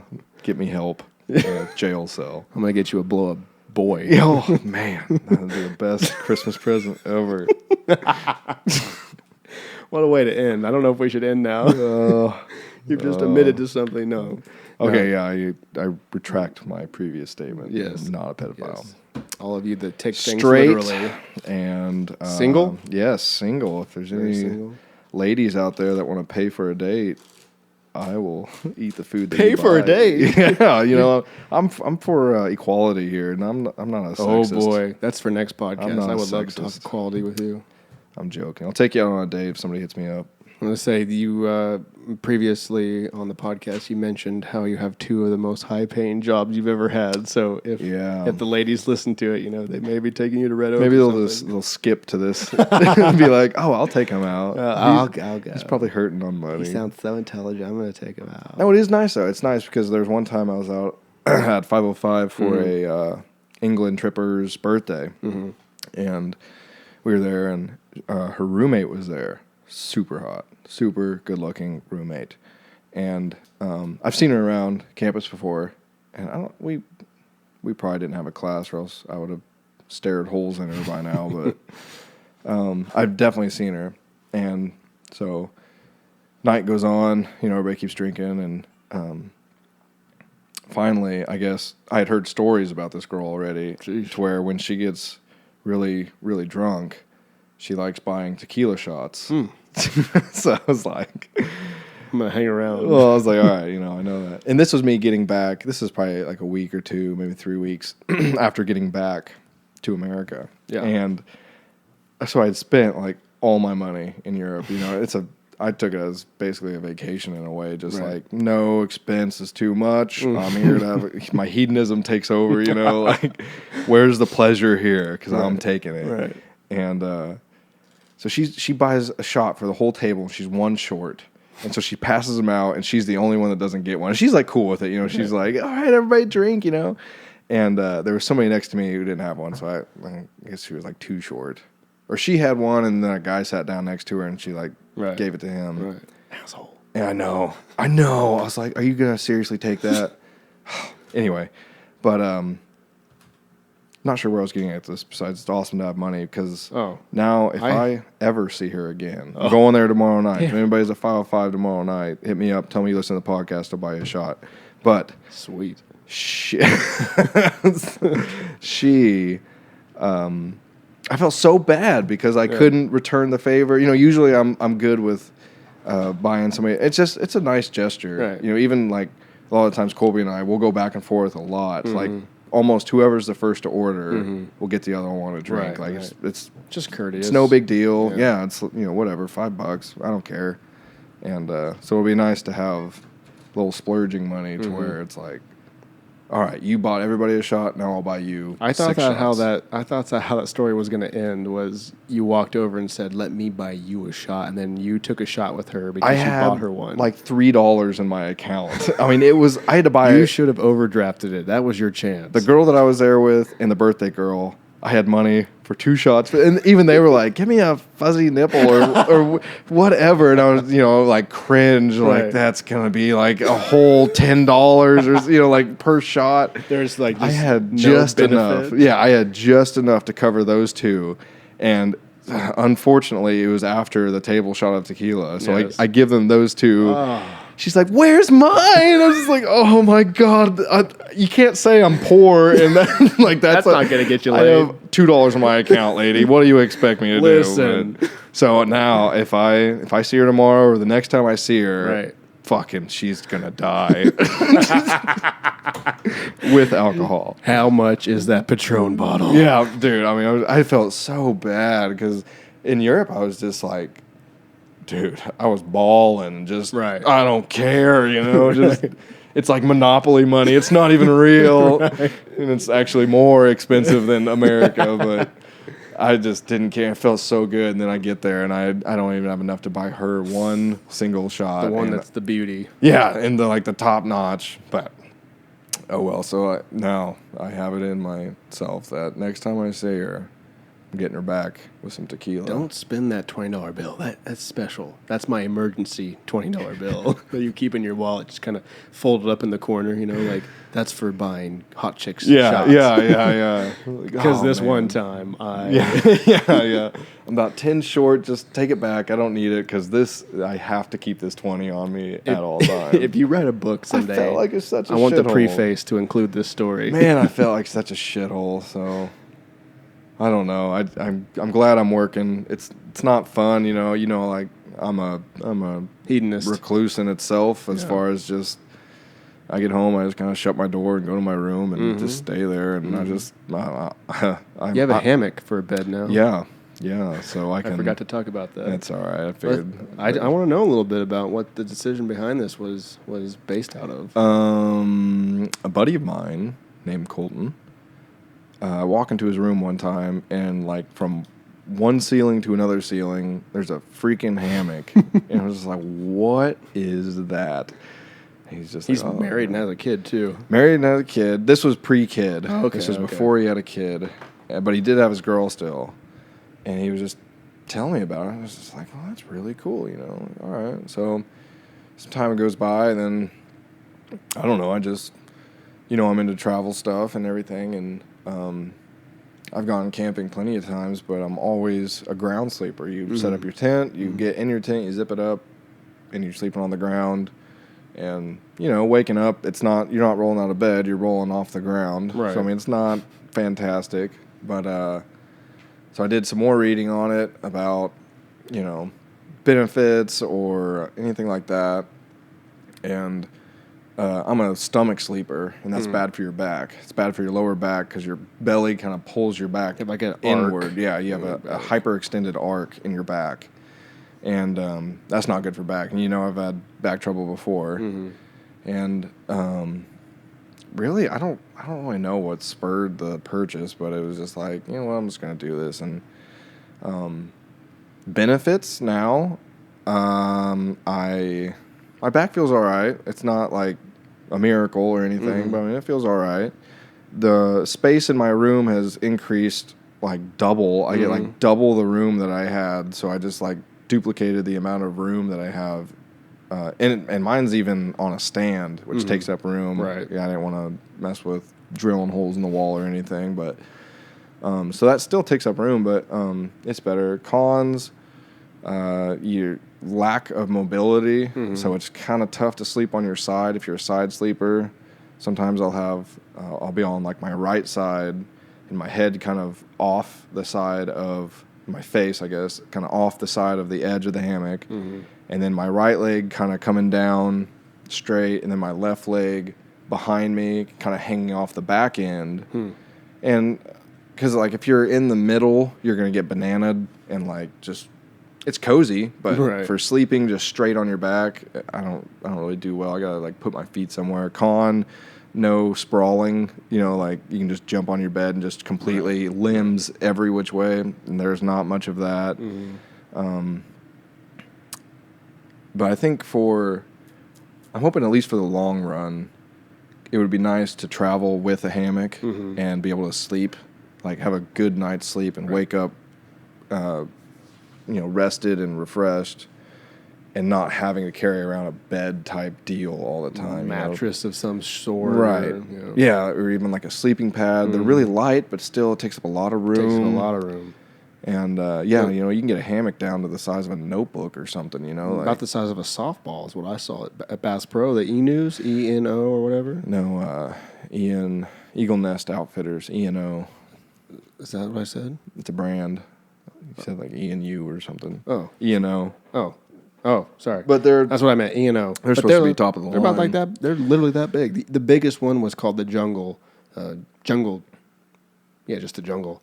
And it was no bigger than any of the other ones. So, I mean, the best part for sure is like when you first lay down and sit down on it, because you get the lounge effect of just like, just off your feet, and your feet are up, kind of elevated a little bit, and it's cool because just with my hand dangling off the edge, I can feel the carpet, and so then like with like 2 fingers, I can give myself a swing and just kind of like be watching a movie or whatever, and just barely kind of swinging on it, or almost like a rocking chair, where you just kind of just do a little tap. They say it's supposed to like, not replicate, but fall in the lines of being rocked to sleep as a baby. So literally sleeping like a baby, because you're being rocked, and any movement is going to give a little bit of rock. And so even at night, there's been a few times where I've been a bit under the influence and almost like trip myself out because my eyes are closed. It's pitch black, but there's movement, you're still swaying. It's like, what the hell is going on? Yeah. And even this morning, I didn't tell you about this. Yesterday when I was squatting, it was really, really strange. I was, again, a little bit under the influence. And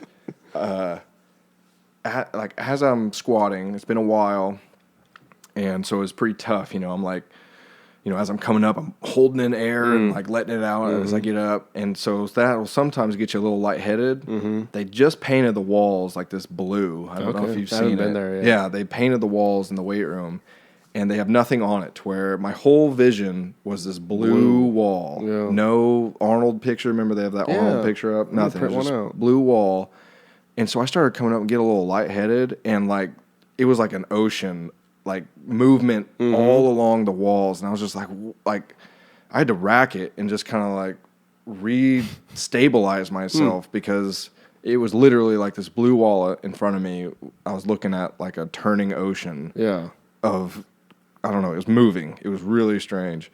And then I wake up this morning and I kind of having that similar, just kind of like almost losing your head in a way, like not losing consciousness, but like losing your equilibrium. Just sort of like, whoa, what's going on? What was that? So I Googled it, and I said something, trying to find out something along the lines of seasickness while sleeping in a hammock, just that motion sickness, I guess. And sure enough, there was some people that are like, yeah, it usually takes me like 2-3 days in a hammock to adjust me to where I can wake up and not feel sick. And they were talking, some were like nauseous. I haven't been there. It's all been kind of like mentally for me of just like you kind of lose balance or something. So I don't know. This is I think last night might have been night 4 or 5. So you should be coming to the end of it. Yeah, and maybe it's only kind of hit recently, so I'm not really sure. But yeah, I mean I haven't even been in it a week yet, so we'll see what happens. But I wanted to go ahead and at least commit to where Kelsey knows how heavy that bed is. She helped me move it. And so we moved that out to the shed. I mean, it's not a quick, we'll just bring it in real quick, you know. It's like, it's you'll be sweating when you're done. But it's super light, and if I ever, I mean, even if I think about if I were to go out, I don't know, drinking somewhere or something, and I had a hammock, you know, it's like you're set. You're gonna sleep cozy. And if you're used to it, you're not going to wake up with like a triple hangover because of the motion sickness. See, the first night I was really, honestly, almost terrified. It was like the night after I got back from Texas from climbing water towers, and I was really, really nervous about going to sleep and having nightmares of falling off a water tower while I'm suspended in air. Right. And I haven't yet, but it was like a true, like, man, I don't even want to go to sleep. I'm so scared right now. Yeah. Wow.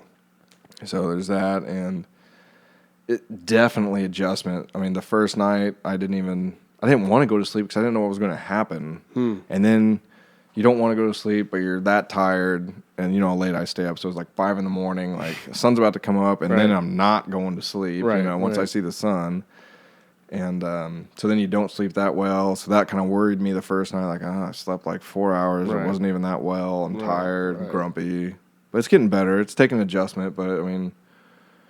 It sounds like it's more of an experiment than anything. You know, I was going to say, as far as doing it, like, I'm bettering my life by sleeping in a hammock. No, or I'm better than you. It's more just like, let's just see what happens. And I don't plan on changing it anytime soon. Maybe, I mean, I doubt I'll do this forever.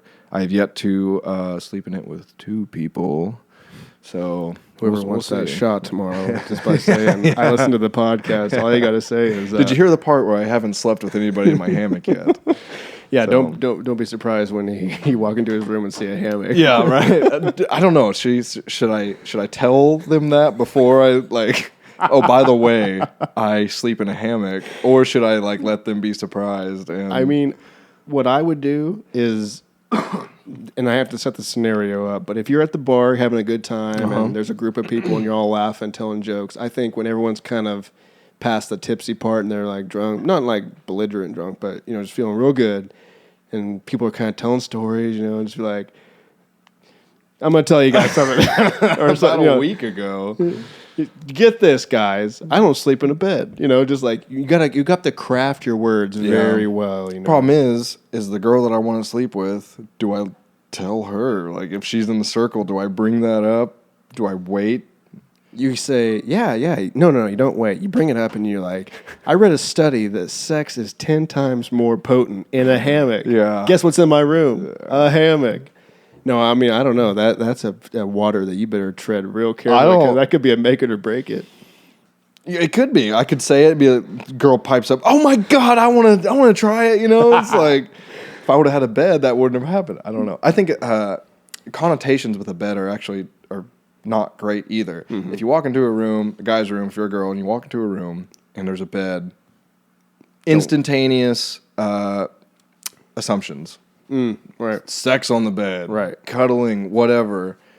You walk in, you see a hammock. What do you think? You're not really sure what to think. What is his plan? Are we going to try it on this? Or are we can it even hold us? I don't know. I think that's probably good. If it's a girl that would be right for you, particular Casye Seifert, I think that's a good thing. If it spawns curiosity and like adventure, if she's like, all right, whatever, I'm going to try this hammock thing out. You know, then it's like, okay, that's a good sign. You know, if she kind of bows out, then I don't know. I just like it test. Where it's not like it's not pressure of we're gonna have sex on this bed tonight, and that's why I brought you here. It's like, what the hell is this doing, and what are we gonna do on it, or if anything, you know? It's just like good conversation piece. Yeah, good conversation piece.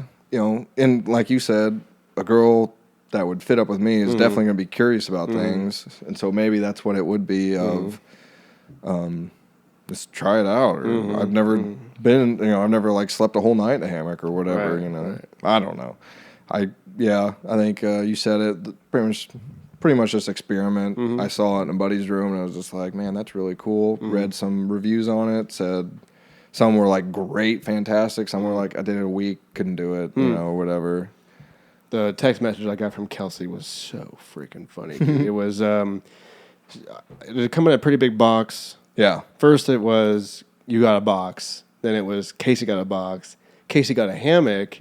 And then she went on to say a paragraph about how she was excited to use it outside to watch sunsets. Oh, God. Oh, I feel so bad now. She was like, oh, because we've been talking about getting one for outside for the summer and stuff. And she was like, oh, it's going to be so cool. Outside. We can like taking naps in the evening. And then I get a text. I should just bring it up and show you. I still have it. But it's like, it's for his room. I freaking started. I was in class. I was just laughing so hard. Because then I remembered that you had mentioned about Colton having one and how you thought about doing it. And then I saw a pad of paper out here and it had like your budget. And it was like your check. And then you had something else. But the second one was hammock, 100. And then your leftovers. And I put it all together. I was like, oh, shit, he got a hammock. That's hilarious. So, wow. Now I feel really bad. Oh, that was my plan B, if it makes you feel any better. My plan B was, all right, bed will go back in. Right. Talk to you two. Because it comes with a stand, so you can put it anywhere. Yeah, right. Anywhere, or if you want to take it off the stand, you put it against two trees or whatever. Right. Comfortable as hell, though. I mean, like, for application of a hammock, of relaxing between two trees outside or something. Right. Oh, my God. Yeah. I can't picture a better... You're off the ground, you're floating with gravity, but dude, you're just suspended. You have airflow above and below you, and on a hot day you're gonna stay cool because it's not like a bed to where you're. And that's the other thing is that I gotta sleep. The last 2 nights I've slept with nothing under me because it's been hot as hell in the house for some reason. But the most of the time. I'll sleep with a blanket under me, and if I don't, man, I can't get warm because you can't like shove yourself down into the bed because it's not a bed; it's just like a piece of cloth. Right. And some people sleep on the open stitch. Some people get the ones that I forget what they're called, but they have the bar that spreads the hammock. Oh yeah, but those are you tip on. Like, those are easily tipped. Right. So I didn't want that. If you were sleeping, that would probably be the problem. Right. If you're and 2 people on one of those is going to be really hard, too. But, like, the one I have cocoons you, and if somebody else were to get in, they could also be cocooned in it. And feel secure. You're not going to I never feel... I can flip and everything, not too bad. But... I never feel like I'm going to flip out of it or anything. We had our campsite at Mom and Dad's for a long time, and Jesse bought me a hammock from Bass Pro. Yeah. That thing broke on me. We used it a little bit, though. We used it a little bit, but the problem was that I left it up so it weathered. It went through some storms, and then I laid in it, and pop, I just hit the ground really? so freaking hard. I have a little bit of PTSD from that. Oh, yeah. But if I had, if I had some, like an Eno or whatever it is, I saw the straps they have. They basically have ratchet straps, and this was just like some rope, that happened. So. Well, see, you are kind of worried about it breaking. It's like swimming in the ocean. You have thoughts of sharks. They're probably not gonna mess with you, but because it's weird. Sometimes you'll sit on it. It's like each not cable, but each rope or whatever attached to the actual fabric that I am laying on. It's like that is 400 pounds, and the one next to it. I don't think that's how it is, but there are times where I'm like directly in the middle, and the majority of the hammock is on my sides, to where like my right side I can pick up slack, and the left side I can pick up slack to where the weight isn't there. There's no weight on there. All the weight's right in the middle on like 3 of them. 3 of these strands on both sides. And after doing that for sitting down on it, and all my weight is like on 2 strands going over the edge. Of course, it's being held by all of them, but like right now, all the weight is just on these 2. I was just like, man, there's no way this thing's gonna break, Right. especially if there's two of you and you're somewhat spaced out to where the weight is being distributed. Because if one of those things has all my weight on it and it's not breaking, then Right. I'm like turning them over, my shoulders digging into it. I'm not really worried at all. There's a cat that I work with. His name's Stuart. Did you meet Stuart I at know the party? name. You met him the other night when I was like, "This is my brother," and Okay, he's like, yeah. "This is your brother." Yeah. That's Stuart. Really cool guy. Really, really cool guy. Bigger guy. He's Yeah. a bigger cat, and he and another guy named Levi went out to Yellowstone for a season or a year or something. Both chefs, and they worked at a restaurant there in Yellowstone. But they were on their days off. They could go and hike and do camping and all kinds of stuff. But their room and board was paid for by working at this place, so that all their free time was spent in Yellowstone. Really cool guy. But I mentioned those hammocks that we were talking about, and I just like, he had one. I said, "Yeah, it holds you." He's like, "I've never had a problem with it at all." He's like, "I'm a big guy, and it's held me just fine." So, I mean, if you get one that's made very well, I think there should be nothing to worry about. I'm confident in this one. Mm-hmm. It's done me well for almost a week now, and You think you'll keep it from this point, or you need some more data before you make a decision? I need more data, which means I'm going to keep it. Yeah, for the time being. For the time being, yeah. This isn't going to be like a permanent change, I don't know. Yeah. Need more data. Yeah. But I mean, I'm not sleeping bad, and there was one night I went to bed really, really drunk, and woke up feeling fantastic. I don't know if it was because of the hammock or what, but I slept good. I want that in the infomercial. Do you get hangovers easily? Get the hammock. Look at this guy. He's drunk as hell. I mean, the swinging, yeah. If you're like, the swinging might have Put you down. opposite effects Right. on what my Intensive. if you're going to be puking or what. But Maybe that gets you out of the system, there's been times I've woke up feeling like total shit, blame the hammock, and there's been times I've woken up and just felt like a freaking new man. Help your out of back. the hammock. Does it help your back at the moment?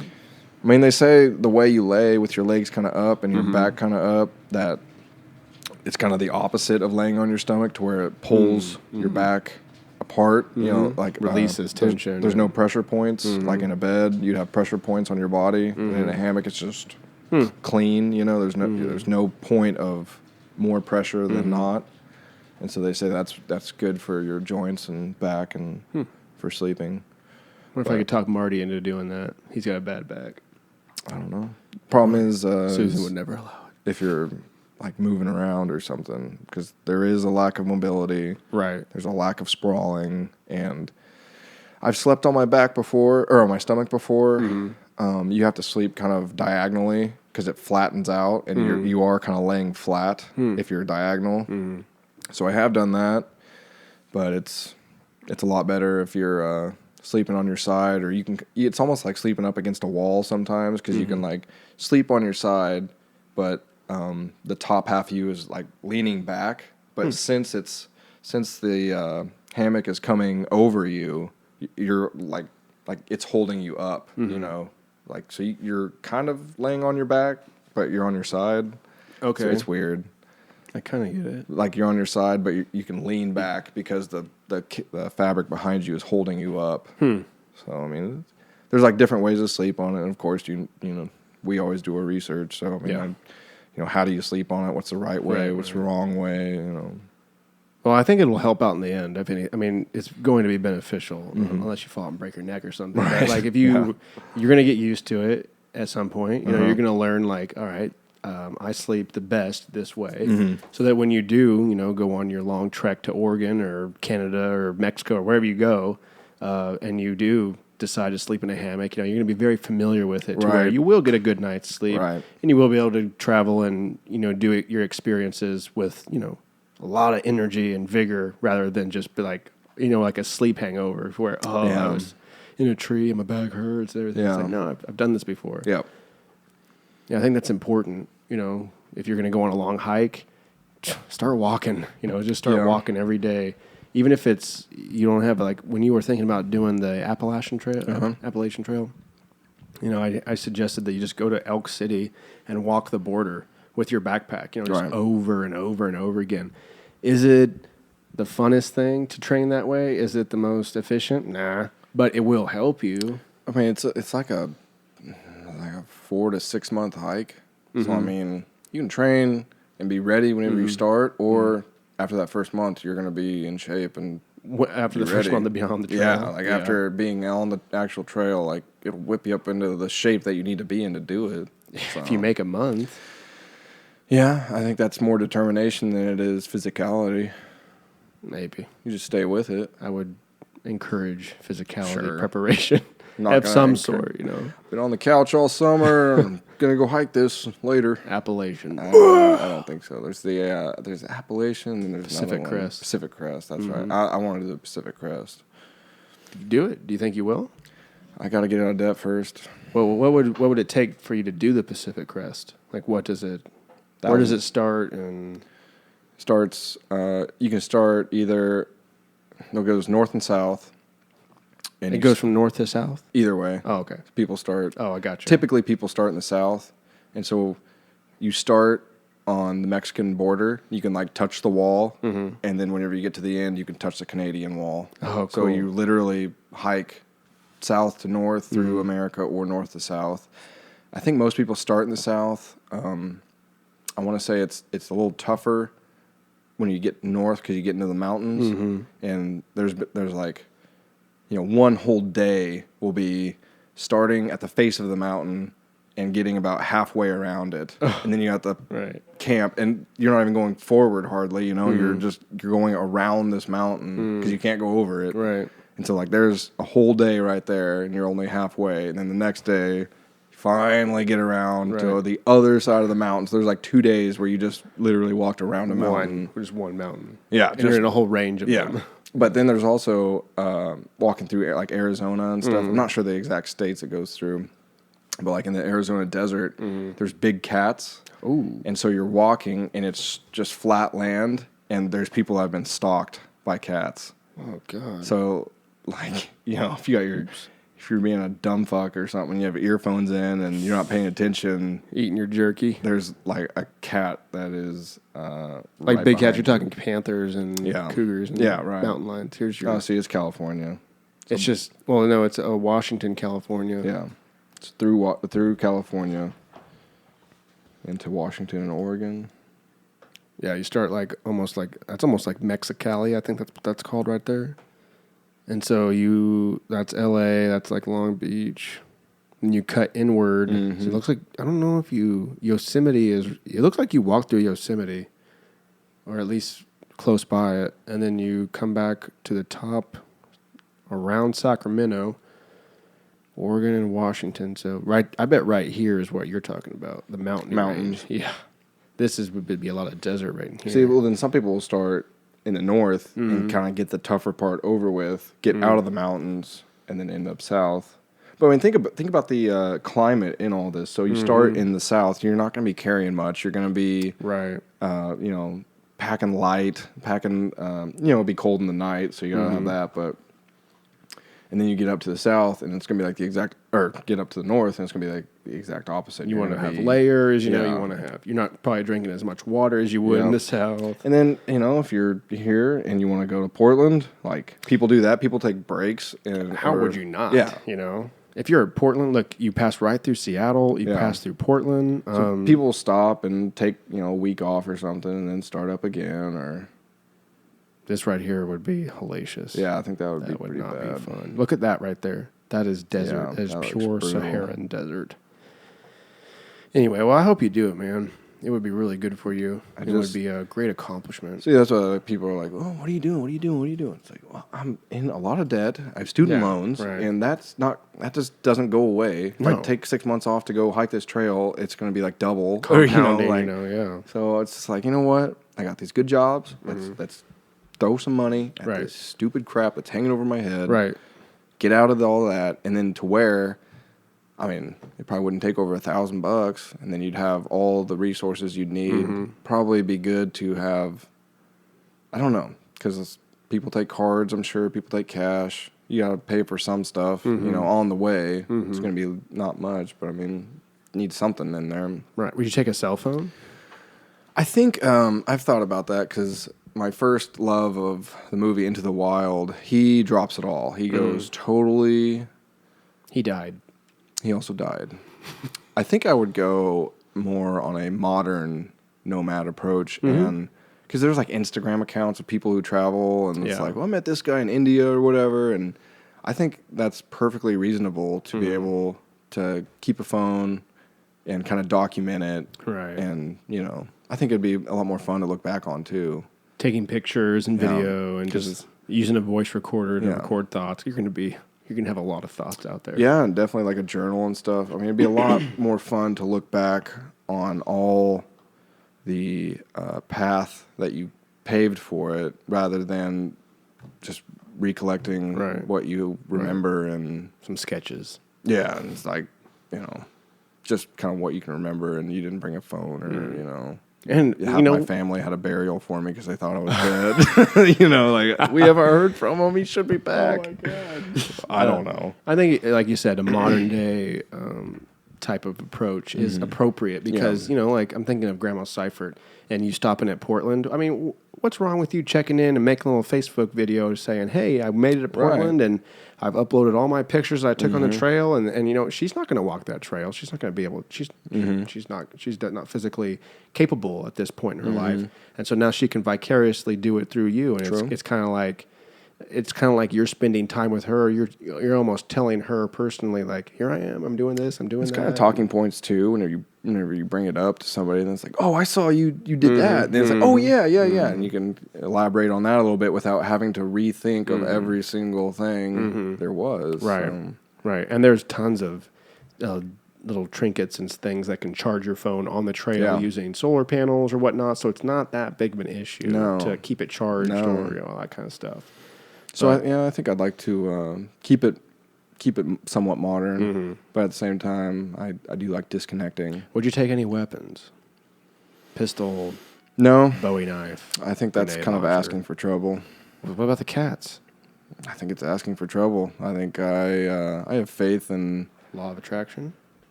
Really? Yeah. Oh. With bringing a gun, yeah. Well, I mean, but just any like some sort of like defensive knife, like a knife on your ankle. I would probably do that. Yeah. Like maybe a pretty nasty knife on my leg, or no, I don't want any guns. I don't want any firearms or anything. Right. Even brass knuckles or something. I'd take that. Yeah, that'd be kind of nice. Yeah. Just something. And maybe a few things. Pepper spray or something. Definitely some sort of defense, but no. And gun's a different level. Yeah, you know. A gun is escalating it. You know, I would hate for somebody to be like nice enough to invite me into their house for dinner and tell me about the trip, and I gotta be like, hey, by the way, got this. Don't trust you that much. Yeah, right. I mean, it's just like, I have. Dad's a very precautious person, and you know, I think he would advocate for a gun or whatever, but I have a more hippie view on things and just, I'm really not going to worry about it. I'm going to hope a big cat doesn't jump on me and I wish I had my 9mm on me or whatever. For sure. I'm just going to kind of roll with it and have faith that I'll make it through. Right. And just kind of Dad's seen some shit, man. I know, it's hard to blame him for it, but he has been working in the ER for many years, and you see and hear a lot of stories. Sees the reality of life, like what life can be. I don't think it's reality at all. Absolutely. No. He lived a very artificial type of, he just saw you're not going to see 18 different car crashes in one day or whatever. You know, you're not going to see this type of trauma. That's not how life is. That's not supposed to happen. That usually doesn't happen. That's an emergency, and he's at the emergency central where the emergency happened. Take it to Doug. Yeah, I didn't mean it in reality in that sense. I'm meaning that life can be that way. Not on that level. You're not going to see that, and you're not going to. That doesn't happen. I mean, it does. I'm going not towards his perspective as much as just the people that are coming in. Yeah. He was overloaded with traumatic experiences over and over and over again via these other people. But I'm just talking about the other people coming in, like the sense of it won't happen to me. That kind of idea. that the reality is that, you're on the same game. You're playing the same game that we were all playing. But he was hyper overloaded to where we kind of saw that of the over safety of everything. Right. And because, I bet somebody came in because a firecracker got in their eye, so we had to wear safety glasses. Oh, I bet somebody came in for a car wreck, so he buys me a tank. Like, it's just, he you can't, and that's what I'm saying. You can't blame him. It's just kind of where he was and what he experienced, but at the same time, it can be that. It can get there. It can get nasty, and you have to go to the emergency room or you will die. Mm-hmm. But at the same time, it's just kind of like... It's the same with cops, Caleb's dad, Bill, is very similar. Right. And you see Dallas shootings, you're going to shit your pants. Oh, if you're in that position, and how many times has Bill, come upon a car wreck scene where, like, he was telling us one time they were literally scraping this person off the road with shovels. That's what was left of this person. What does that do to your psyche? And especially when you have kids, when you have a son, a father and a son. That's like your heir in a lot of ways, and that's like your... I don't know. It's just like your pride and joy. Not that daughters aren't, but there's just some special sort of connection between a father and a son. So you have those sorts of experiences, and then suddenly you have this little boy that is you, mostly you, in a lot of ways. That's your invincibility right there. That's your living forever. Mm-hmm. That's how you do it. Mm-hmm. Yes, I agree. Wow, we covered a lot. 3:15 doesn't even feel like that. No. I mean, like earlier, this is like another night for us, True. Like if we didn't have the mics and headphones on and everything, we'd be bypassing each other in the kitchen. Right. I was gonna say the only difference is that I could have taken a piss by now, but that's the only difference. Right. All righty, dude. Well, keep us all updated on what you're doing. I know you said you're gonna lock it down for a little bit and do some. I definitely don't keep everybody updated though. No. I will keep you updated. I appreciate that. A couple of close people, but Good. I don't really. So I felt bad on the England trip, because you would become friends with the people on Facebook that you're with, and then you'd see all their stupid fucking pictures. I just didn't want to be like that. But then bringing up grandma again, then she suffers because she doesn't get to see my experience. But I'm just like, I don't want to be like you. Right. So I don't know. But yeah, if you're important to me, then you'll know what I'm up to. Otherwise, become important to me. Oh, he said it, ladies and gentlemen. Oh, geez. Become important to Casye Seifert. So the things you must remember tonight at 5:05, you must come to Casye and say that you listened to the podcast, that you're a fan of the SciFi And Friends podcast. Thursday night, 5:05. What's going on? Just hanging out, or? First week of school back, I had a girl cover my shift, so I could go up there. Usually first week is pretty popping, and it's Thursday, it's karaoke night. Not that I sing karaoke, but that brings everybody in. Right. So, and definitely if you're at the bar, you typically want it to be more packed than slow. Yeah. So I just kind of saw tomorrow as a good night to go. And nice. That'll be fun. So if you're at 5:05, tell him you're a fan of the podcast. He'll buy you a shot of whatever you want. Sure, anything. And then ask him about his hammock. I'm a baller. Ask him about his hammock. Come see my hammock. Sweet, dude. Well, thanks for hopping on. No problem. Chit-chatting for me for 3 hours. Hope to be back soon. Absolutely. Come back anytime. If you ever want to discuss something in particular or rep something out, it doesn't have to be 3 hours. It could be just an hour, one topic or something. So I might jump on and co-host with you one of these days or something. I advocate that. I have 3 mics, and 3 ways with Trevor have been fun, and I think there's a couple other people, like if we just went 3, plus all podcasts will probably be 3 too. I cannot wait. Yeah. I want to truly do a podcast. First, I would imagine that the first podcast would come after Trevor gets home. We SciFi And Friends podcast with Trevor, and on then a real note, and then just end it, and then be like, all right, we'll be right back with the podcast in like an hour. We go for an hour of doing our thing, and then hop right back on. Who knows? Anyway, right on. Let's wrap this up.